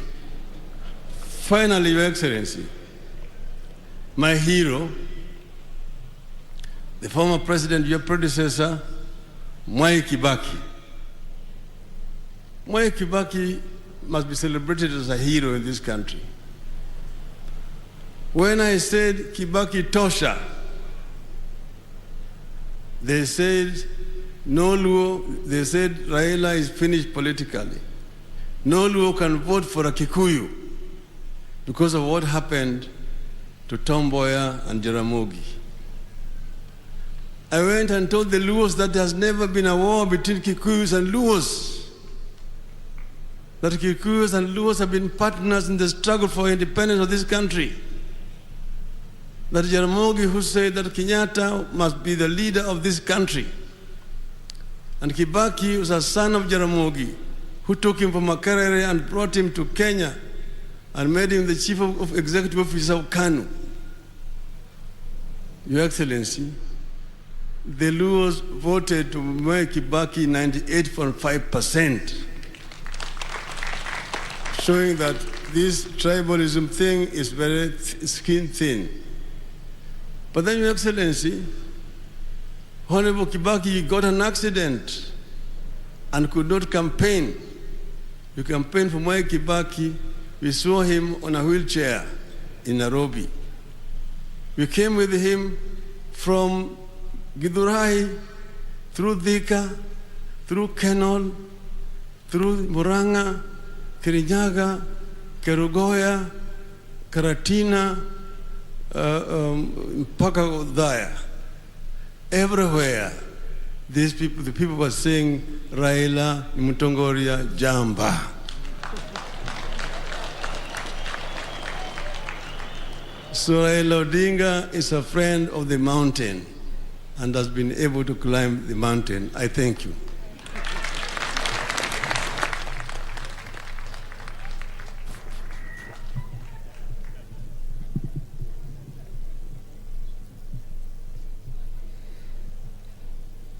Sincere apologies. I did not recognize in my protocol, and I'd like to recognize the presence of the Chief Justice of the Republic of Kenya, Her Ladyship Martha Koome, the Speaker of the National Assembly, Honorable Justin Muturi, and the Speaker of Senate, Ken Lusaka. Allow me to also recognize County Assembly members from Kirinyaga County who are present, and the County Executive of Kirinyaga. It is now my singular duty and honor to invite His Excellency, the Deputy President of the Republic of Kenya, Your Excellency, Honorable William Samoei Ruto, to speak and invite the President.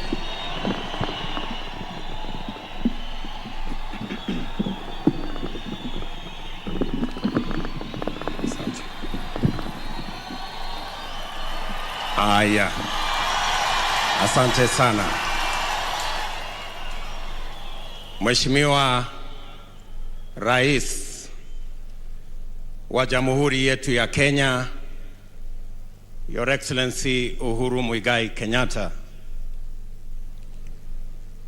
mama wetu wa taifa, Your Excellency Margaret Kenyatta, mgeni wetu na mgeni wa rais wa nchi yetu ya Malawi, Lazarus Chakwera, and your dear wife, Monica Chakwera,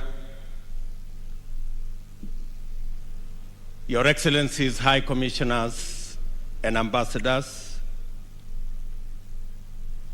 the Speakers of National Assembly and the Speaker of Senate, the Governor of this great county of Kirinyaga, Madam Wang'uru, and all the other governors present here, the former Prime Minister, former Vice President, former Deputy Prime Minister,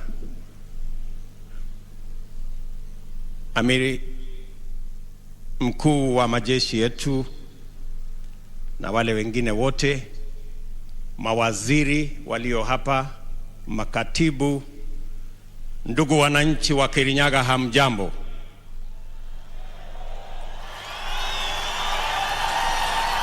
Kirinyaga moriega, mwathani agocwo, Ngai no mwega, ende ciothe. Bwana Yesu asifiwe. Asanteni sana.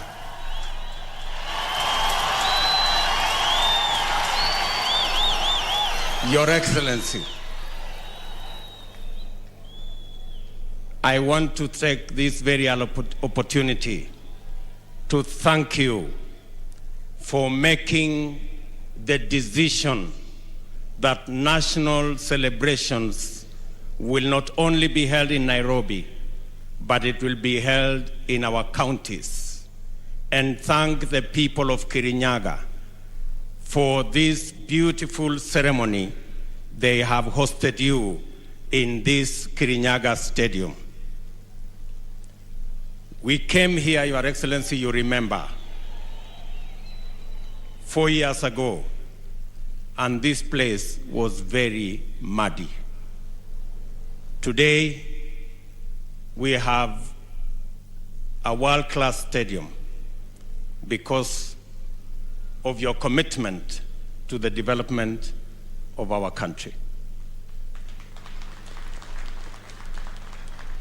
This Mashujaa Day, we celebrate the many people who worked so hard, paid a huge price for us to be the nation that we are today. We celebrate them for their selfless sacrifice that today makes us a nation. Your Excellency, we celebrate the heroes of now, our men and women in uniform, who keep our borders, our families, and our children safe. We celebrate our farmers who wake up early and sleep late to make sure that we have a meal on our tables. We celebrate every Kenyan who wakes up early, get to work, pay their taxes, so that Kenya can continue to be a sovereign nation. Your Excellency, we celebrate you as our leader.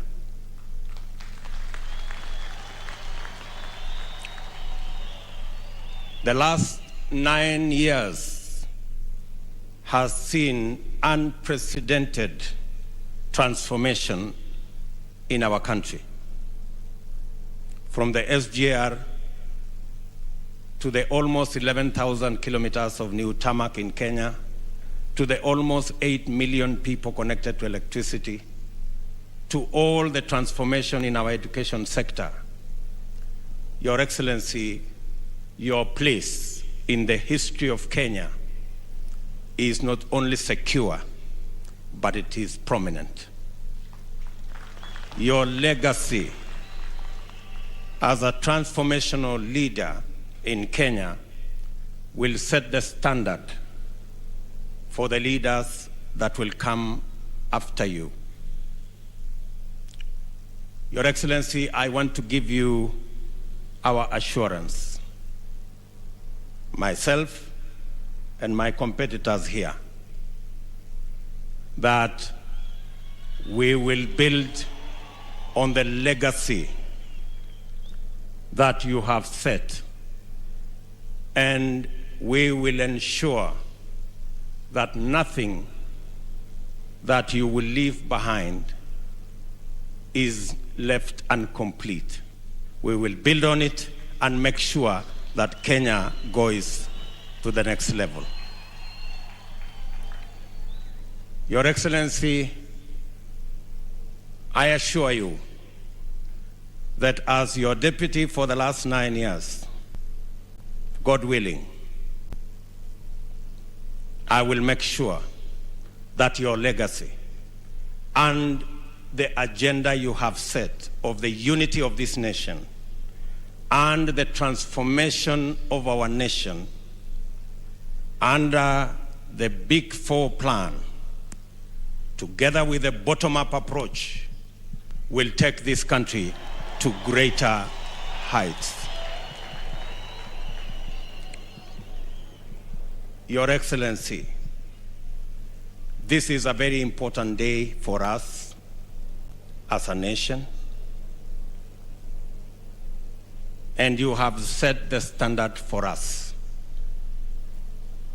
We will work together as a people in a peaceful manner, respecting everybody's right, being tolerant and peaceful, because we do not have another nation. This is the only Kenya we have, and it is our duty to protect it.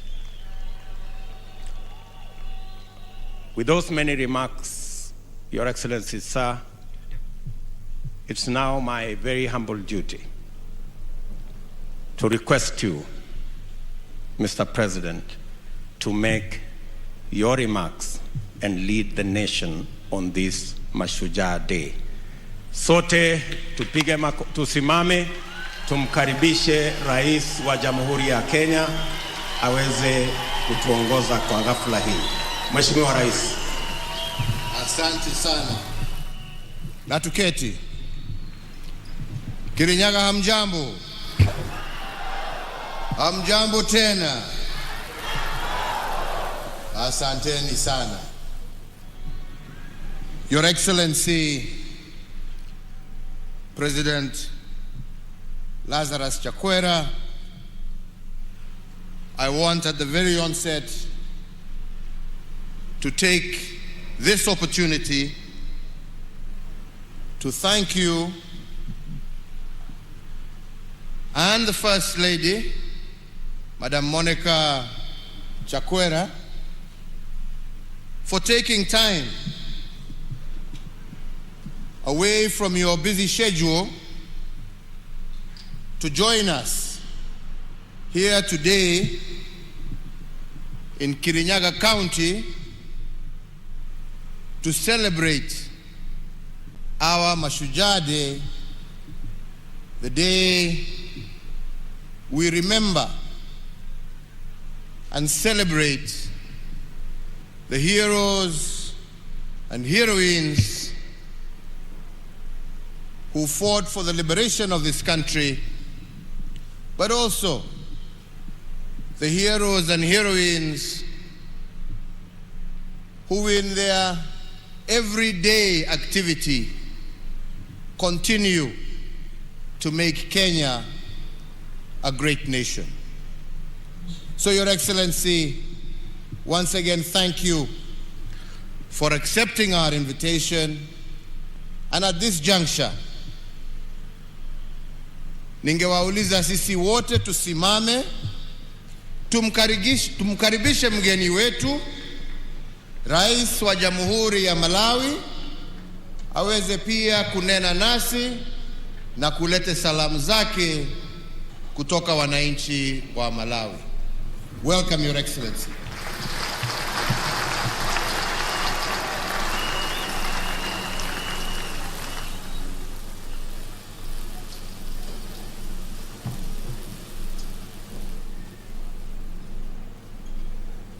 Your Excellency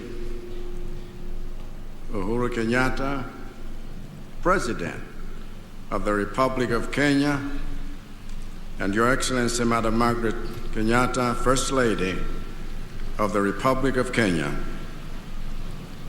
Your Excellency Madam Monica Chakwera, First Lady of the Republic of Malawi, Your Excellency William Ruto, Deputy President of the Republic of Kenya, and Madam Rachel Ruto, Your Honor, Raila Odinga, former Prime Minister of the Republic of Kenya, Her Excellency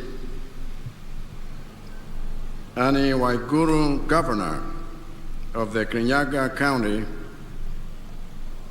and all governors here present, all protocols observed.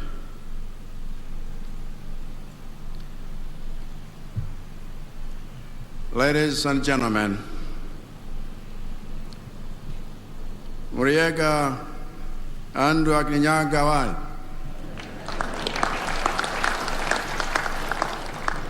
Habari zenu mwenzangu, saseni ni aje?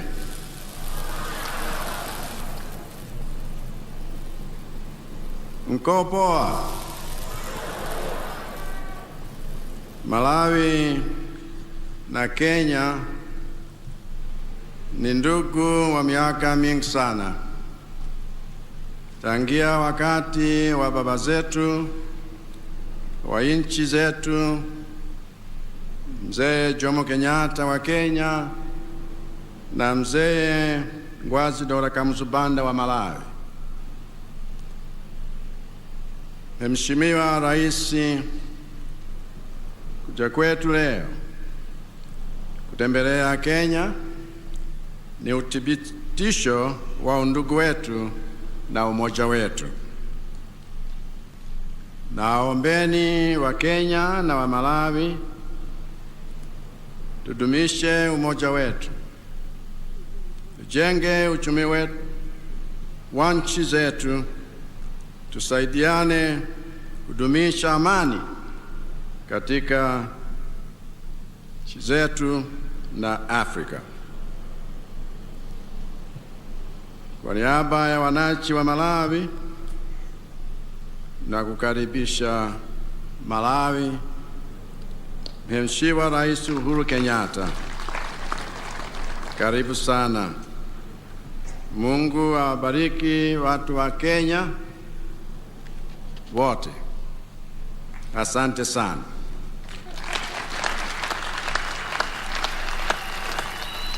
Your Excellency, this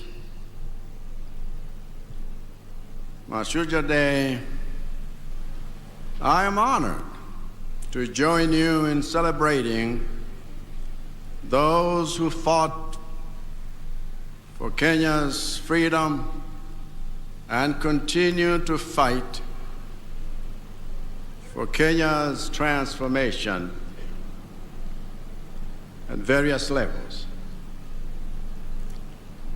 Today, Kenya's joy is Malawi's joy. For us, the struggle for independence in Kenya and Malawi is one of the things that binds us together. The struggle for independence in Kenya and Malawi was led by patriots who sacrificed their freedoms to safeguard ours. The struggle for independence in Kenya and Malawi was a fight against the same foreign oppressor. The struggle for independence in Kenya and Malawi was a battle fought in the same decade.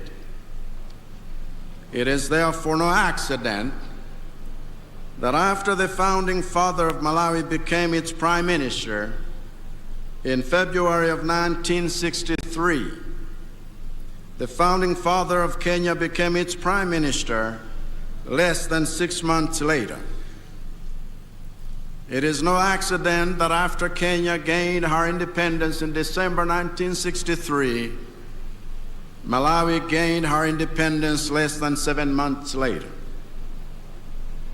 It is no accident that within less than 5 years of Kenya and Malawi gaining their independence, the founding father of Kenya hosted the founding father of Malawi here in Kenya in a joyous October like this one today. Even today, it is no accident that when my government was deciding which road in Malawi's capital to upgrade to a multi-lane highway, before any other, the obvious choice was the Kenyatta Drive that connects Malawi's House of Parliament to Malawi's largest hospital. Indeed, it is no accident that the city of Mzuzu in the north of Malawi, the city of Lilongwe in the center of Malawi, and the city of Blantyre in the south of Malawi all have at least one road named after Kenyatta. All this is because the founders of my nation wanted to make it clear for generations to come that those celebrated as heroes in Kenya's struggle for independence are celebrated as heroes in Malawi. And Mzee Jomo Kenyatta epitomizes all such heroes, and many that I am learning even today. The bottom line is this: whatever path you take to trace the history of independence in Kenya and Malawi, one fact is clear and indisputable. The struggle for independence in Kenya and Malawi did not just take place simultaneously, it also took place symbiotically. So by celebrating this day together, we renew our brotherhood in the struggles we face and share. By celebrating this day together, we rekindle the flames of love and friendship between our peoples. By celebrating this day together, we reignite the solidarity our nation's founders established between us. And by celebrating this day together, we rejoice in the freedoms that light our path into the future. And as I stand here with you all, I see that future. The future I see for our two nations is one of shared exchanges from shared hospitality. The future I see for our two nations is one of shared prosperity from our shared opportunities. The future I see for our two nations is one of shared victories from shared struggles. The future I see for our two nations is one of shared celebrations of shared heroes past, heroes present, and heroes future. It is we, Kenyans and Malawians, who must fight for that future. It is we, Kenyans and Malawians, who must pursue that future. So let us create that future, a future of peace, a future of transformation, a future of genuine love amongst ourselves, because Africans This is the future we desire. Let us build that future. Let us birth it, if we please. Let us become that future. And God bless Kenya and God bless Malawi. Asanteni sana, mabibi na mabwana. Nashukuru sana. Your Excellency.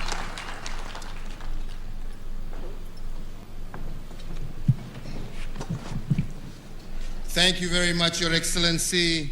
Tumpigie makofi tena ya kumshukuru. Asante na tuketi. Asante.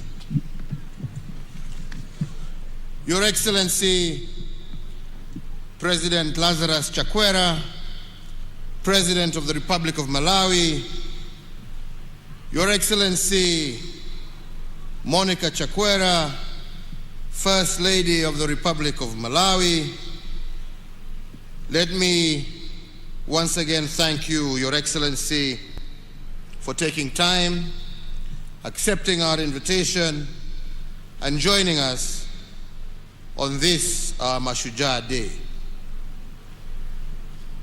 And through you, Your Excellency, the Governor of Kirinyaga, let me also thank, through you, the people of Kirinyaga for your hospitality and indeed the warm welcome that we have received to this beautiful county at the footsteps of Mount Kenya. This is the 10th time that we are celebrating our nationhood, identity and diversity away from our capital city of Nairobi. We have previously marked national days in other countries. We have been to Kisumu, Kisii, Nakuru, Kakamega, Narok, Nyeri, Machakos, Meru, and Mombasa. And today we gather here in the county of Kirinyaga to celebrate the makers of our nation. We celebrate all the men and women who laid the foundation stone of our nation, and we also commend all those Kenyans who made and continue to make extraordinary contributions to bring our nation closer to her destiny of being a better, more just, more equitable, and more prosperous nation for all. At independence, the makers of our nation sought to secure a nation devoid of exclusion, disunity, and oppression. Through their hard work, dedication, and sacrifice, today we are a thriving democracy. That generation of nation builders chose hope over pessimism, unity over division, faith over fear, and purposeful sacrifice over narrow interests of the day. When they encountered obstacles, they reminded themselves that an obstacle is what you see when you set your eye off the goal. But like the heroes of faith in the Holy Scriptures, some of those men and women died without beholding our free land or realizing their promise. However, they are immortal, as they will live on in the pillars of the strong and free nation that they built, and in the hearts of eternally grateful generations of Kenyans who followed them. Mashujaa Day is their day, but it is also our day to remember them, to celebrate them, and to renew our commitment to the values upon which our nation was founded. Celebrating Mashujaa Day in Kirinyaga County is significant for a number of reasons. Firstly, this county is named after the mountain of mystery, Kirinyaga. According to traditional folklore, the mountain of mystery was created as God's resting place and a sign of his wonder. After God created the earth, this is where he is said to have rested to admire his workmanship. This mountain, standing tall, was also not just a place of rest and a shrine for worship. It was also a place of renewal, a place of honest conversation, and a place for bonding and reconciliation.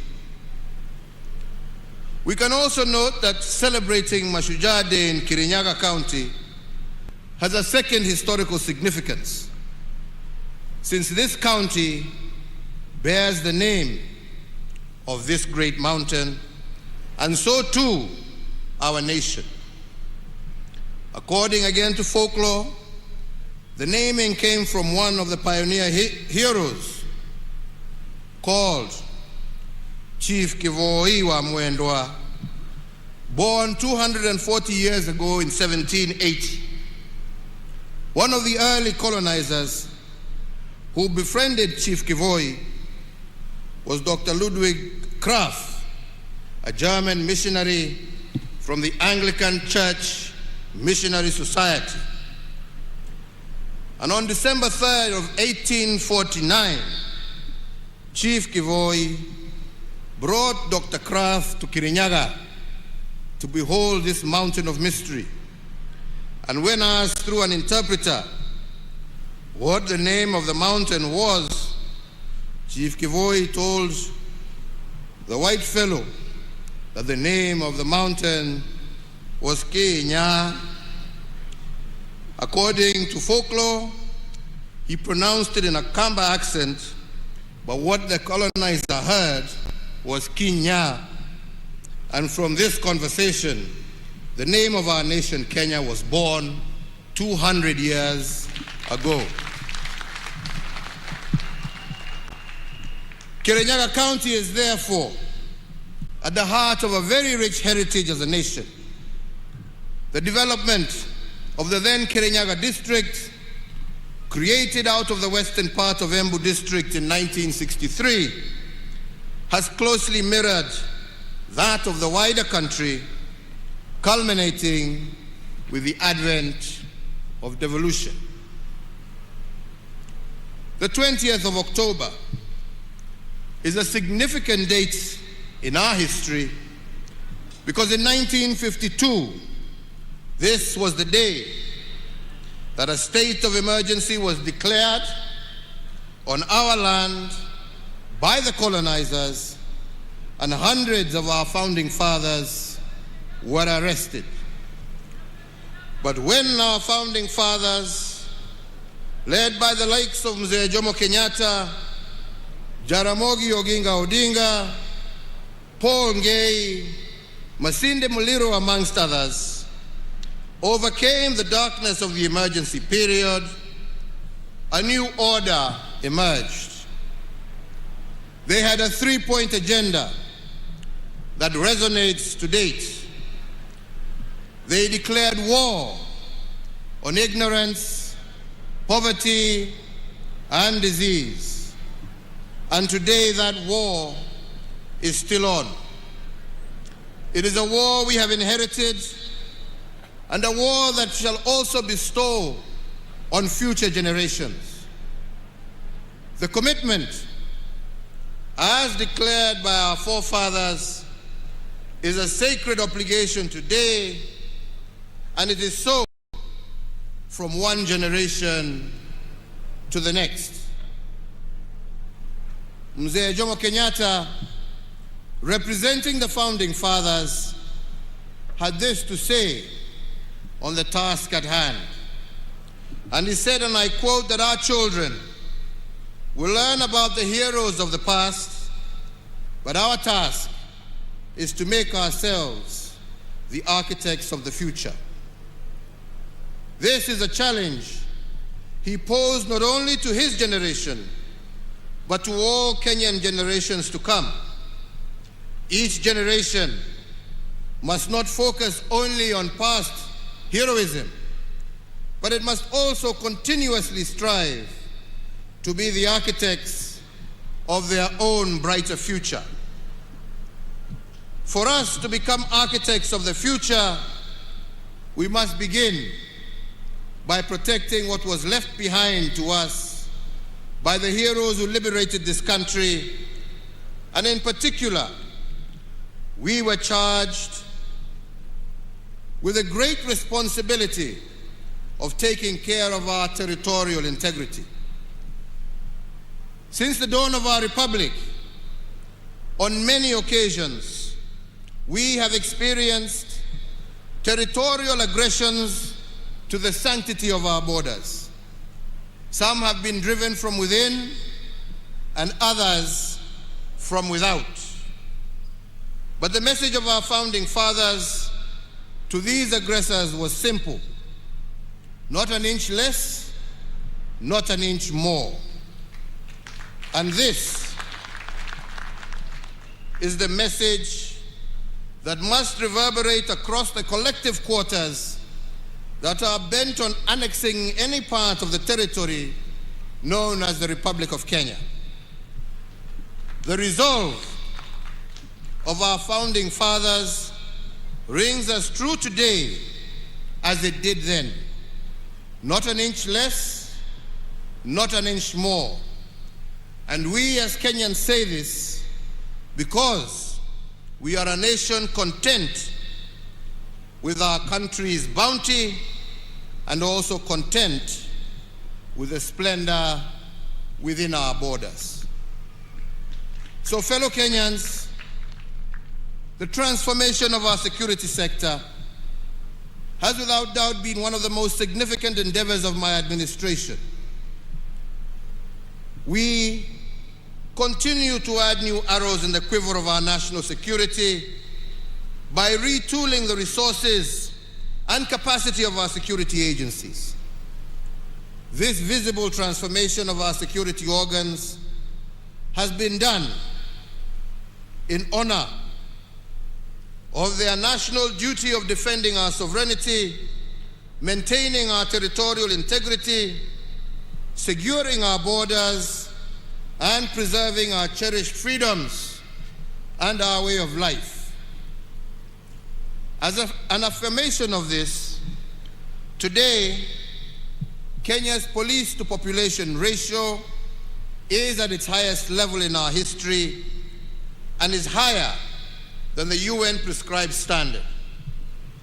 Similarly, in the last 8 years, we have undertaken the most consequential and expansive modernization of our military in our nation's history. We continue to tool and to retool our security resources to the highest standards in order to keep our people safe and secure and to preserve our territorial integrity in a just, fair, democratic, and safe country for all. But aside to this, we have also invested in the welfare of those charged with our security personnel, which include a review of their remuneration, benefits, and other allowances, upgrading of housing, provision of insurance, and increasing the capacity of the health facilities used by our security personnel.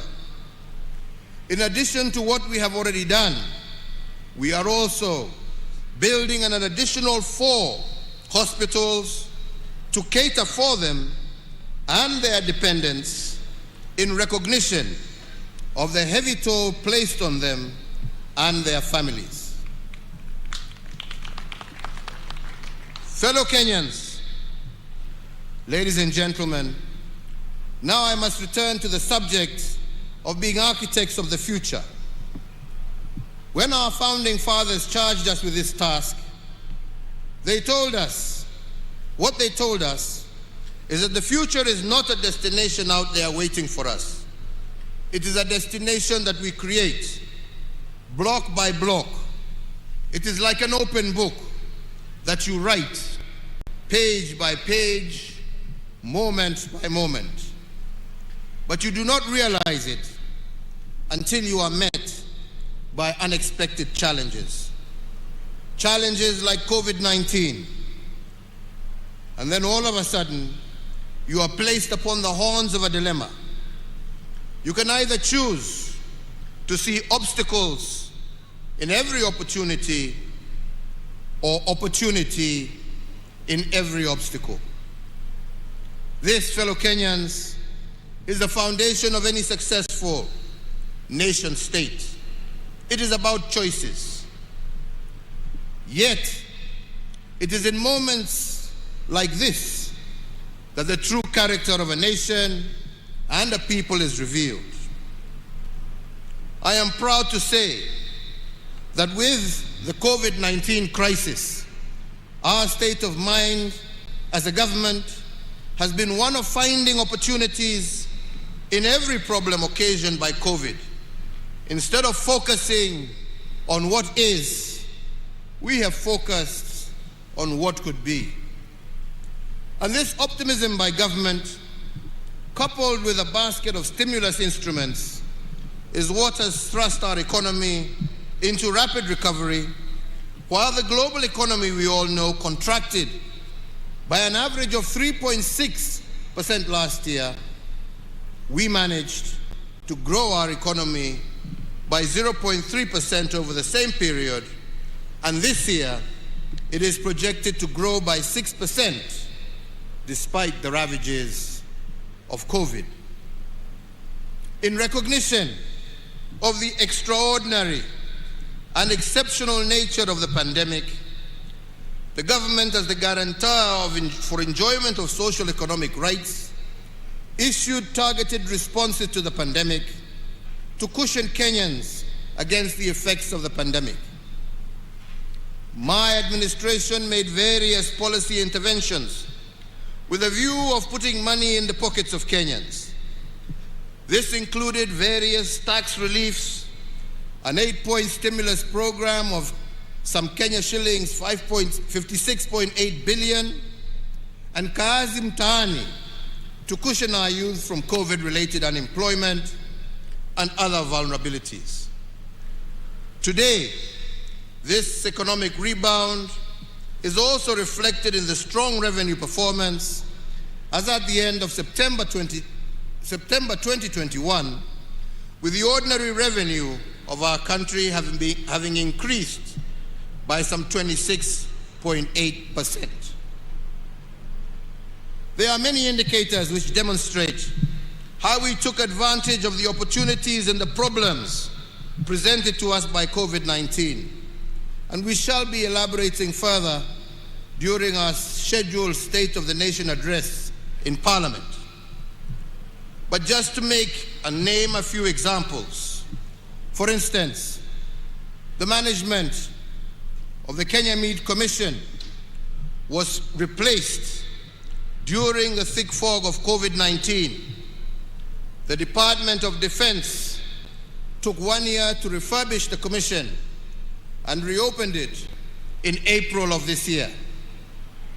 I am happy to note that in the 6 months, KMC got out of debt and increased the number of head of cattle processed a day from 8 to 185, 23 times what the old KMC used to process.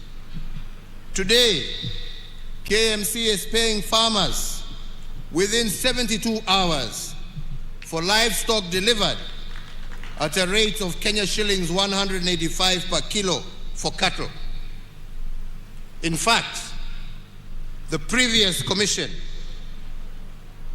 had paid a total of Kenya shillings 52 million to farmers between the months of April to September 2020. By comparison, The new management of KMC that reopened the plant in April of 2021 has to date, in those short period, paid out a total of Kenya shillings 643 million, representing an increment of over 1,200%. Another area of transformation under the COVID duress is the tea sector. And the story of our tea sector is one that must be told. This sector has been the predatory grounds for cartels for many decades. But it has now been liberated, and its performance has started to improve. On account of the reform measures implemented by my administration, the price of Kenyan tea has increased by 42% in the last 1 year alone, and the minimum auction price of tea now stands at $3 per kilo, the highest price on record for the last 5 years.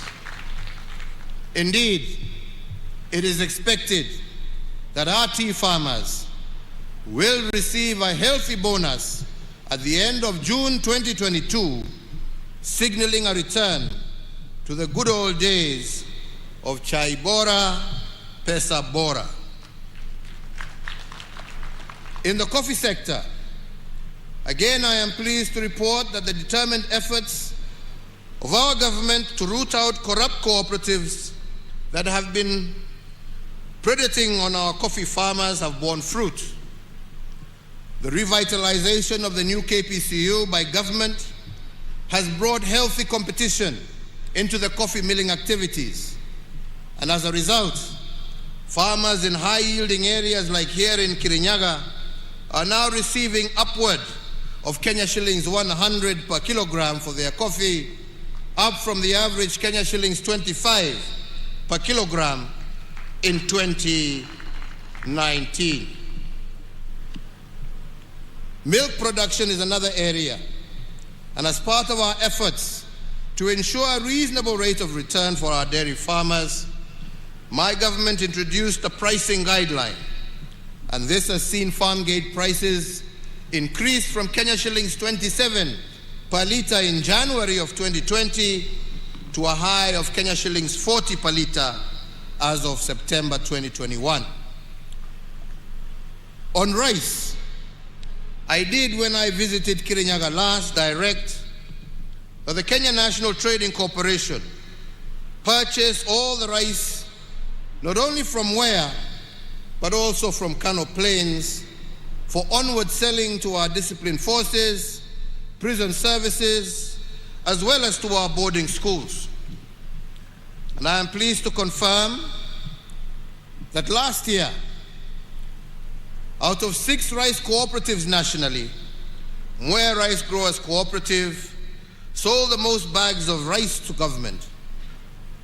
And in fact, for every 10 bags sold to government, Kirinyaga farmers sold 7. And out of this, they realized a total revenue of over 1 billion Kenya shillings. And in order to promote our rice farmers, I did direct the Ministry of Agriculture to secure the continued purchase of the upcoming crop so that we can maintain and continue this transformation. But ladies and gentlemen, it is the transformation of our health sector that is probably the most phenomenal testimonies of how we transformed COVID obstacles into opportunities that expanded our health facilities. In Nairobi alone, we have constructed over the period and operationalized 15 level 2 and 3 hospitals in various informal settlements through the Nairobi Metropolitan Service. And there are another 15 currently under construction. One of the unintended benefits of the pandemic is that we have increased, as a country, our ICU capacity by an impressive 502%, from 180 to 651 ICU-ready beds across the country. And similarly, our total hospital bed capacity as a country has increased by 47% from 56,069 in the year 2013 to the current figure of 82,291 hospital beds spread throughout the country. During the COVID-19 pandemic, we have improved our oxygen generation capacity in all our public health facilities from 3 million liters per day in March of 2020 to 32 million liters per day in October of 2021. We have further increased the number of reference laboratories that can test for notifiable diseases of international concern and public health importance from one single laboratory in March of 2020 at the beginning of the pandemic to what we have today, which stands at 95. Fellow Kenyans, I just wish to remind you that at the beginning of the pandemic last year, we used to ship our samples for testing in South Africa, and the result turnaround time would be anything up to 5 days onwards. Today, we have our own capacity. These strategic diagnostic investments have strengthened the country's healthcare system, especially in response to the COVID-19 pandemic, and will propel us faster towards the attainment of universal health coverage and fortify our country's preparedness for future global health security challenges. The health workforce is a key pillar of every healthcare system, yet many times it turns out to be the weakest link, typically seen as a cost driver instead of an area for public and private investment in health service provision. In a bid to bridge the gap in human resources for health, the government has progressively recruited an additional 36,900 healthcare workers in the last 9 years, bringing total public health workforce to what it is today, 75,000 health workers. The mid-level healthcare worker plays a critical part and role in the health service delivery throughout all levels of care, specifically at the primary care level. And to this extent, we have expanded the capacity of our medical training colleges to train this critical mass of health experts from 28 KMTC campuses in 2013 to the current 71 campuses spread across 44 of our 47 counties. My administration has also put in place a comprehensive nationwide program to upgrade selected hospitals in all the 47 counties through provision of specialized, modern, state-of-the-art medical, diagnostic, and critical care equipment. Through the Managed Equipment Services project, whose objective was to improve access to quality specialized healthcare services throughout our country. Under this project, we have identified and equipped 115 hospitals with various theater equipment, 101 hospitals with various radiological and imaging equipment, 14 facilities with ICU equipment, and 54 facilities installed and commissioned renal equipment for dialysis. Through this massive investment, 628,000 people have benefited from theater services. 587,000 people have benefited from dialysis out of the 577 dialysis machines installed, and 23,574 people have benefited from ICU services, and over 5.7 million Kenyans have been served using the 22 MRI machines, the 214 X-ray machines, the 83 CT scanners, and the 229 ultrasound equipment that we have installed in various hospitals. All these some investments have so far benefited over 6 million patients and saved our country an equivalent of 131 billion shillings. Ladies and gentlemen, just the other day, I opened the not just a first for Kenya, but for our entire sub-region. As a result,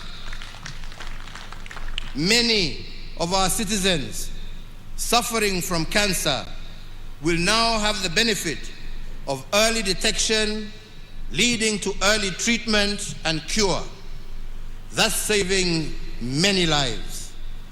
This, in addition to the millions of shillings that families who would have been forced to travel abroad seeking treatment for their loved ones will now save.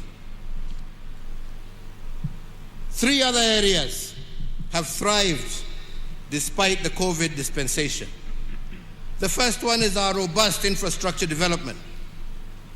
And indeed, to celebrate our Mau Mau liberators, a 582-kilometer road called the Mau Mau Road is under construction in their honor. And this will be the single longest road constructed in Kenya since independence. It runs through Meru County, from Kieni to Mara, through Embu County, from Kairore to Irangi, through Tharaka County, from Kibuga to Itunguru, and in central Kenya, it runs from Mudhidhi to Kiangwashe, and from Kembe to Mogumo Road. This is longer than the Nairobi-Mombasa highway by 140 kilometers, and it follows the warpath taken by our Mau Mau liberators as they fought the colonizers, and once complete, roads will be able to connect to various parts of the country without necessarily having to pass through Nairobi. Another piece of infrastructure that I believe would make our founding fathers proud is the Nairobi Expressway. This is the largest expressway in Africa, stretching a total of 27 kilometers, running from Mulolongo in Machakos County to Rironi in Kiambu County.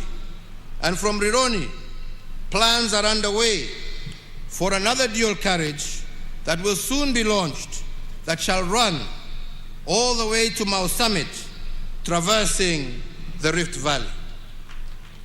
In total, we have had 7,991 kilometers of new tarmac road with an additional 4,800 kilometers currently under construction. The major flagship road projects include the Isiolo Mandera Road, Garissa Nuno Mudogashi Wajir Road, Lokicha, Lodwa, Lokitang, Nakadok Road, the dueling of the Kenol Sagana Marua Road, the expansion of the Mombasa Mariakani Road, the Garsen Witu Lamu Road, the expansion of Makupa Bridge and approach roads, the expansion of the Athi River Machakos Turnoff Road, the Ahero Kisii Sibania Road, the Kibwezi Mtomo Kitui Road, and the reconstruction of the Kitale Kapenguria Lodwa Nakadok Road to the border with South Sudan, to name but a few. The second area that has also thrived during the last 2 years is the digitization of our economy as a measure of improved governance. In keeping with being architects of their own future, young people drawn from all over the Republic are the driving force behind seminal programs that will revolutionize the way we conduct business in our country. This is a project that has been dearest to my heart, especially in being blessed with the opportunity of engaging and working and seeing the potential of our young men and women when given an opportunity. I will elaborate on this on another occasion, but today permit me to focus primarily on the land sector. For 125 years, our land registry was manually managed and very messy. In fact, some of this mess was deliberate, engineered to facilitate land theft and corruption. But with the help of this youth-led team, we have begun the process of digitizing the land registry. And what has surprised us, as we reference title deeds with geographical coordinates, is the historical fraud that has existed in our land sector. We have found private land titles to roundabouts in major highways, private land titles on airport runways, and all of this because titles were issued without reference to geographical coordinates, or what experts call georeferencing. To stop land fraud, therefore, we are now in the process of cleaning all title deeds to ensure they have a corresponding geographical coordinate, and this will help stamp out the fake title deeds and restore the sanctity of the title deed as envisioned by our founding fathers. The major advantage in digitizing our land registry under the system now known as Ardhi Sasa is that where it took you a minimum of 6 months to do a single land transaction, this has now been reduced to 48 hours or 2 days in the registries that we have digitized.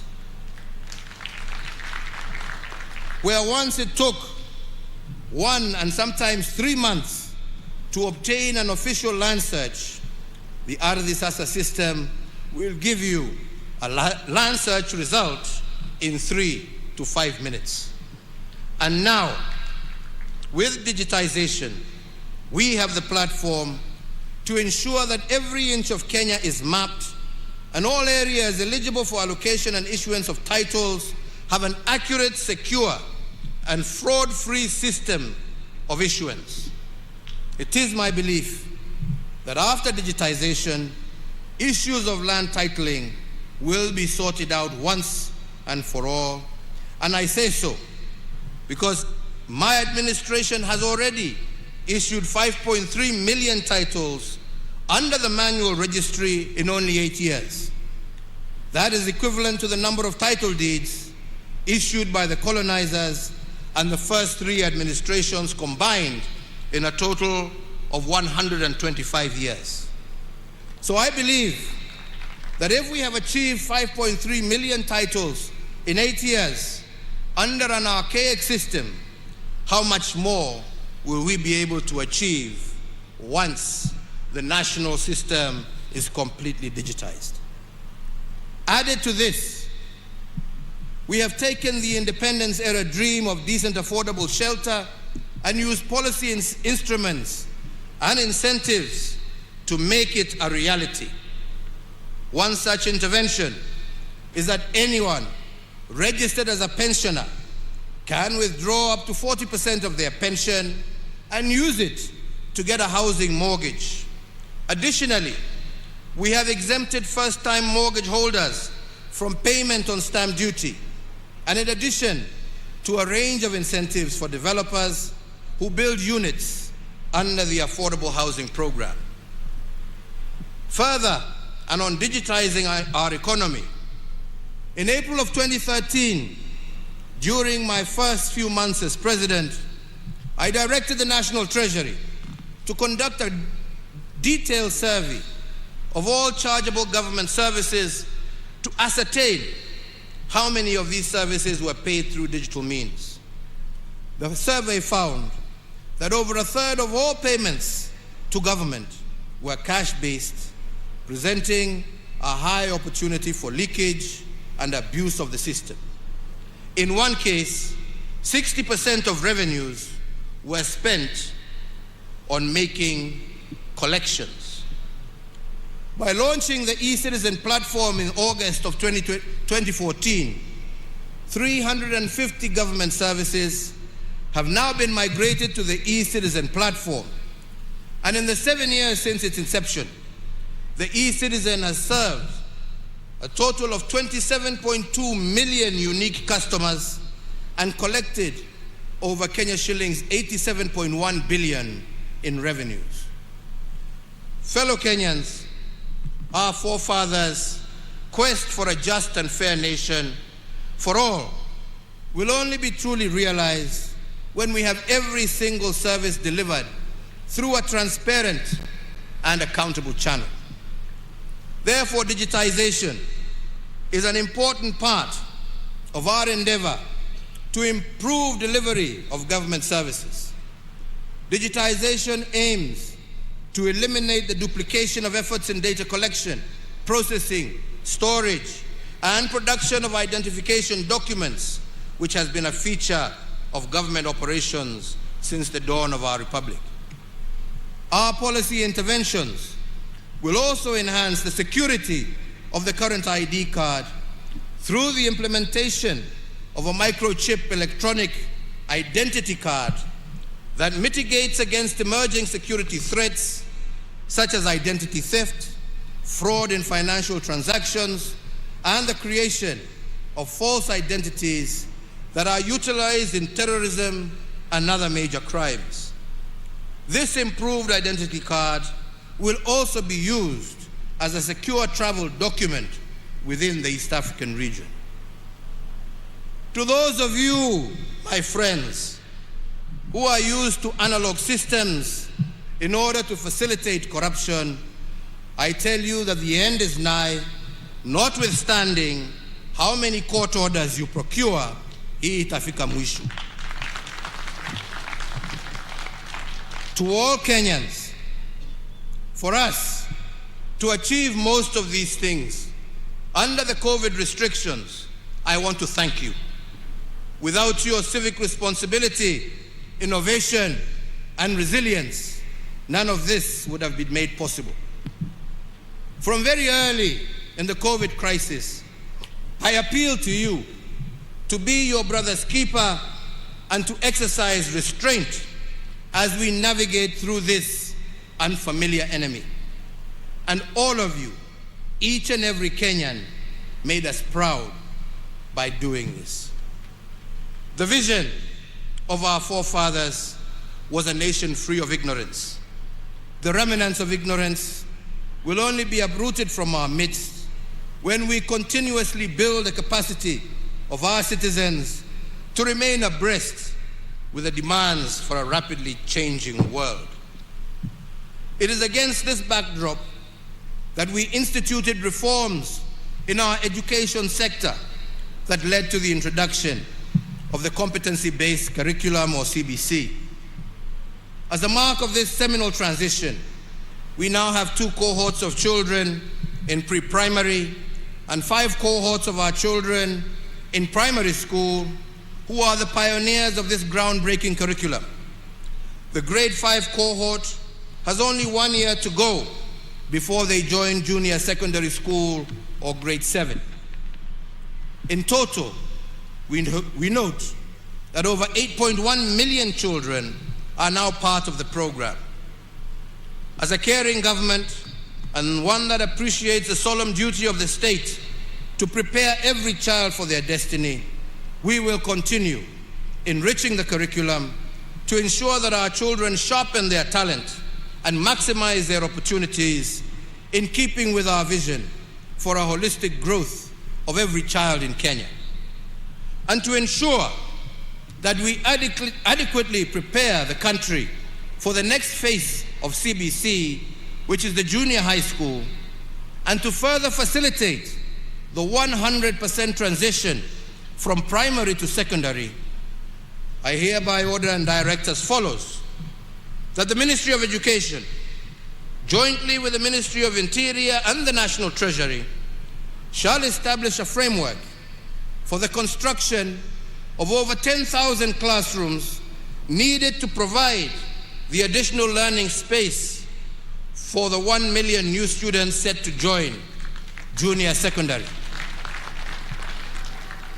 That the National Treasury engages Parliament to appropriate 8 billion shillings towards the construction of classrooms, and that the construction of these classrooms be undertaken by local contractors within the vicinity of each school so as to provide further stimulus to local economy, and that the payments for the construction of the said classrooms be remitted directly to the contractors in their respective sub-counties. This initiative will tap into the skilled manpower within the counties, empowering locals with enhanced economic opportunity.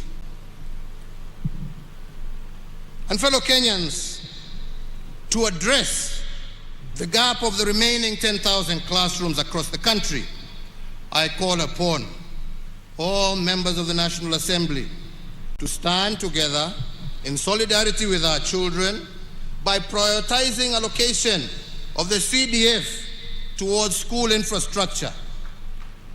The timely program provides additional momentum to my administration's prioritization that no child is left behind in the transition from primary to secondary school.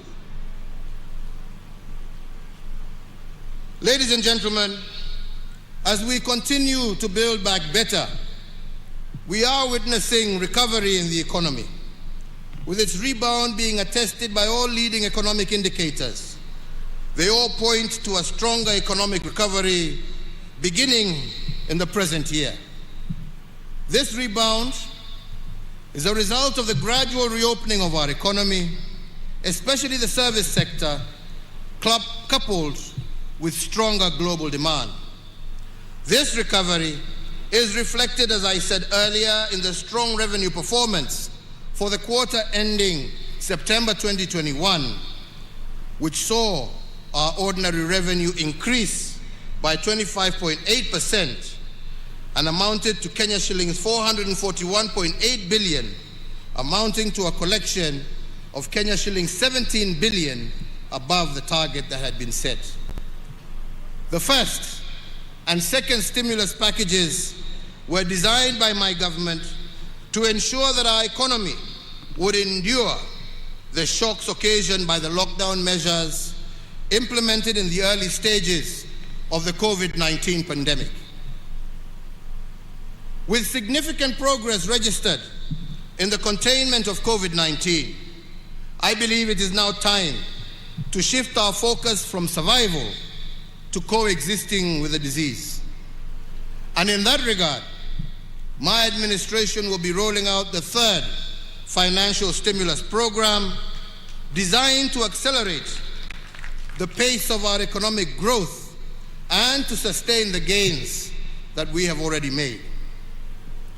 I announce, therefore, that effective the 1st of November 2021, new stimulus programs targeting the key productive and service sectors in 13 strategic interventions that cover agriculture, health, education, drought response, policy, infrastructure, financial inclusion, energy, and environmental conservation.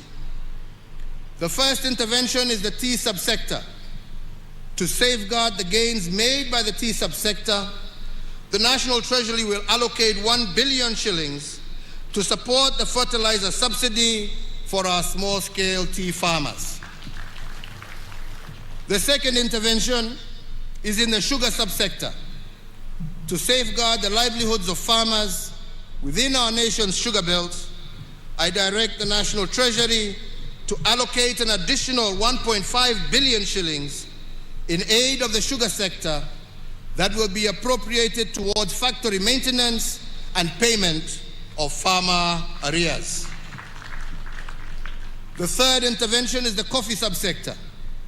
In acknowledgement of the pace of the ongoing reforms in the subsector, the National Treasury to allocate 1 billion shillings to the Ministry of Agriculture to be appropriated towards the completion of the ongoing interventions in the coffee subsector. The fourth intervention is the livestock sector. Noting the effects of the ongoing drought situation, the National Treasury to allocate 1.5 billion to support the communities affected by the ongoing drought, especially in our ASAL counties, as part of our National Livestock Offtake Program. The fifth, also applying to the livestock sector, and in order to secure a reduction in the prices of animal feeds, I direct the Cabinet Secretary for Agriculture, jointly with the National Treasury, to issue within 7 days a framework that will facilitate the reduction of the cost of animal and chicken feeds. The sixth intervention is in education.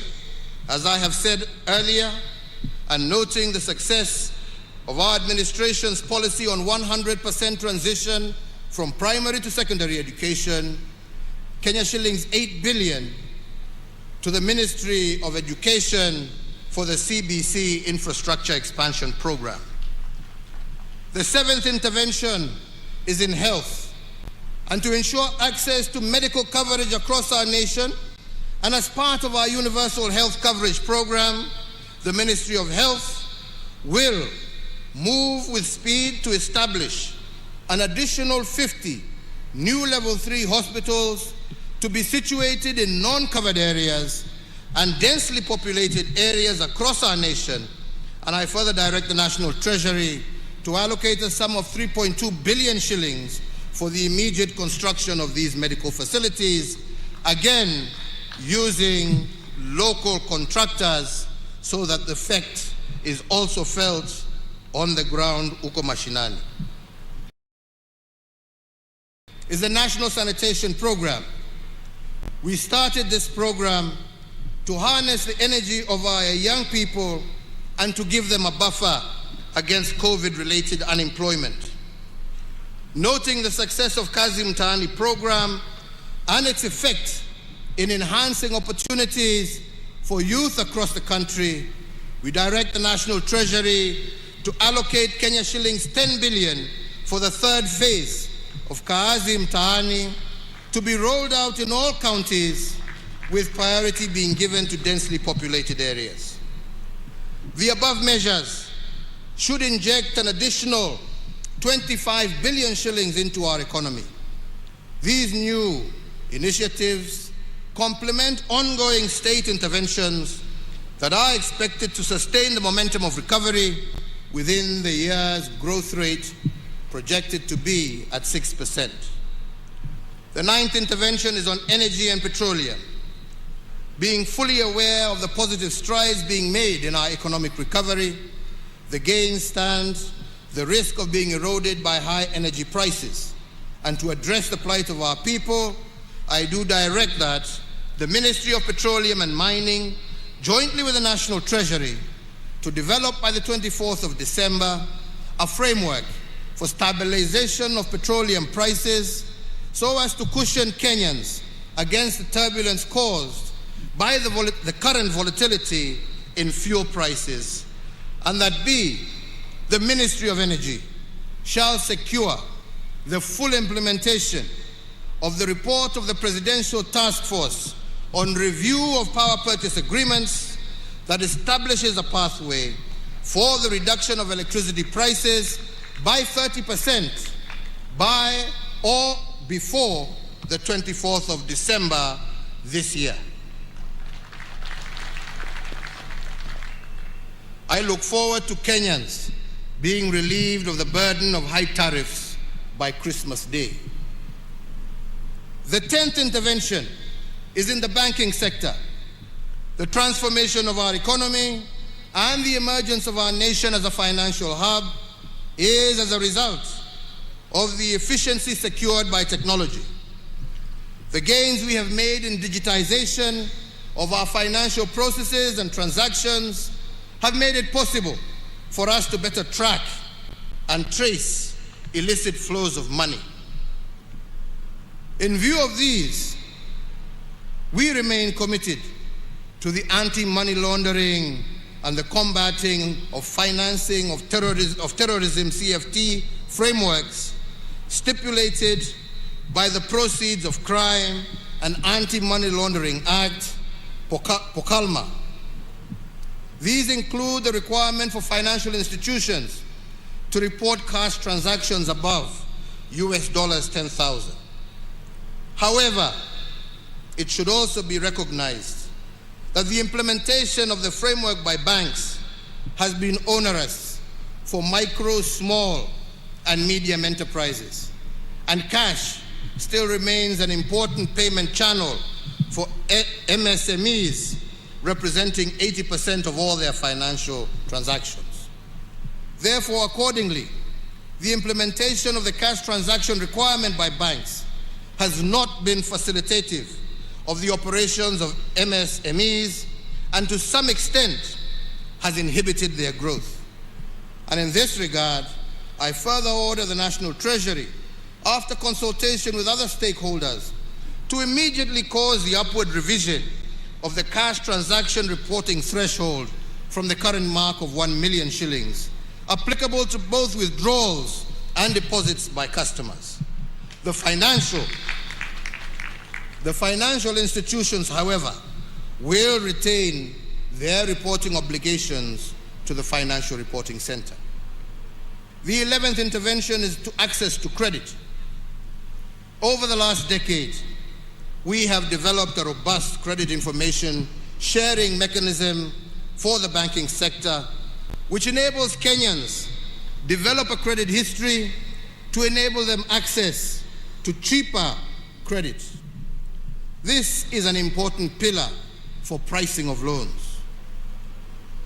The COVID-19 pandemic, however, has adversely impacted businesses, particularly MSMEs, and as one of the COVID-19 emergency measures, we did previously suspend the listing with credit reference bureaus of borrowers whose loans were non-performing at the beginning of the pandemic. This suspension lasted for 6 months, from April to September of 2020, and provided relief, particularly to medium, small, and micro enterprises during the pandemic period.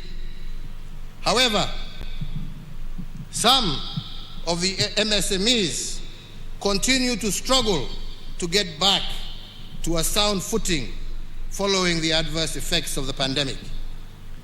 So in that regard, and to further augment the interventions that we are making to give micro, small, and medium enterprises reprieve, I further order the National Treasury, in consultation with stakeholders, to secure the following additional measures to provide further space for recovery of micro, small, and medium enterprises. That the relevant authorities will, for loans less than 5 million, effect a moratorium of listings in CRBs for a period of 12 months to the end of September 2022. And further, borrowers with loans below 5 million and below, listed on the CRB from October 2020 to date, will not have that listing incorporated in their credit reports for the next 12 months ending September 2022. In addition to foregoing measures and to accelerate our economic recovery, I also urge all banks and financial institutions to accommodate customers who seek to restructure their banking facilities. The 12th intervention is digital financial services. In recognition of the importance of digital financing services, especially to the small-scale traders and the household at large, I do direct the National Treasury to engage all digital payment providers with an aim of deepening and expanding the use of the digital payment channels so that people can save more on their wallets and use them more. The 13th intervention is in the area of vaccine production. If there is anything that we have learned not only as Kenyans but as Africans, from the COVID-19 pandemic is the essence of self-reliance. As the first step towards this goal, we as a government have established a company to facilitate this venture in the name of Kenya Biovax Limited, and therefore the Ministry of Health should operationalize this company to build a form and fill and eventually manufacture vaccines in our country by Easter of next year.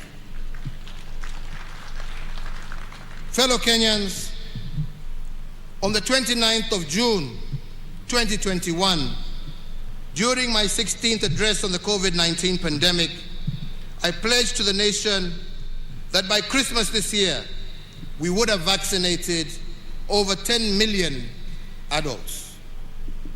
Today, I am pleased to confirm to the nation that we are on course to realize this target. As of today, we have vaccinated 5 million adults. Owing to the compliance with the health protocols and guidelines on COVID-19, I have further noted with much appreciation that surge of infections has declined over the last 2 weeks, as characterized by the positivity rate of below 5% that has been registered over this period. I once again want to thank the people of Kenya for exercising an admirable degree of civic responsibility in this fight and truly being their brothers' keepers. It is, however, important for all of us to appreciate that we are not yet out of the woods, and we must therefore continue to observe the containment measures as directed by the Ministry of Health, as this is the only way to sustain the gains we are making and guarantee the full reopening of our economy. I want to, at this juncture, particularly thank our Interfaith Council for their cooperation in steering the resumption of in-person and congregational worship, and indeed all our health workers and security officers for their commitment to duty during this particularly difficult time. So, fellow Kenyans, the National Emergency Response Committee on COVID-19 and the National Security Council have continued to monitor the evolution of the disease situation within our borders. And therefore, given the progress in containing this disease, the committee, jointly with the Council, has recommended a review of the existing containment measures. Accordingly, the number of persons gathering for in-person worship is now reviewed upwards from 1/3 of the congregants to 2/3, provided they adhere to all the health protocols. In the same regard, and by the authority vested in me as President, I hereby order and direct that the nationwide dusk to dawn curfew that has been in effect from the 27th of March 2020 be and is hereby vacated with immediate effect. Asante sana, God bless you and God bless Kenya. Asanteni sana. Basi kwa heshima naomba sote tusimame kwa ajili ya wimbo wa taifa. Ninaomba kwa heshima sote tusimame tafadhali kwa ajili ya wimbo wa taifa. Watamalize ndio.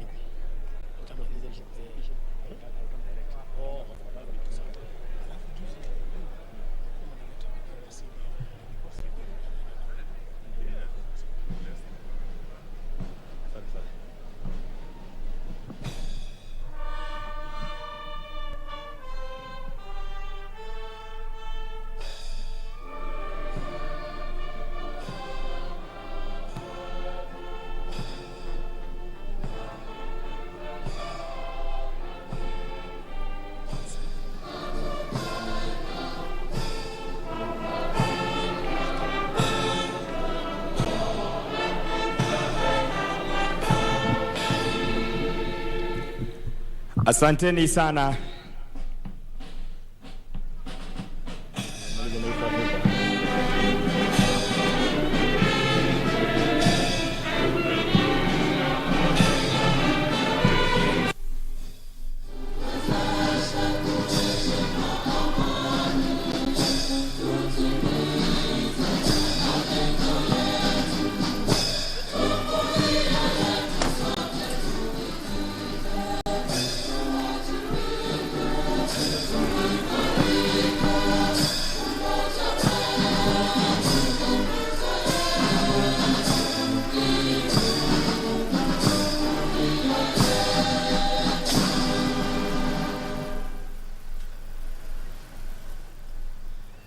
Baada ya hotuba ya Mheshimiwa Rais, nitaomba tuwe watulivu ili tuweze kutangaziwa itifaki ya kuondoka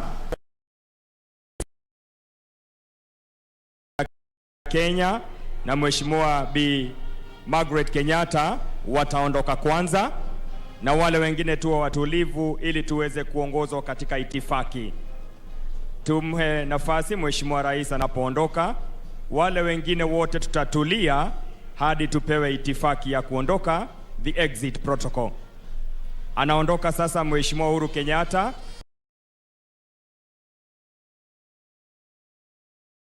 na Mheshimiwa Bi Margaret Kenyatta. Wale wengine tuwe watulivu tafadhali. Tutulie ili tuweze kuongozwa.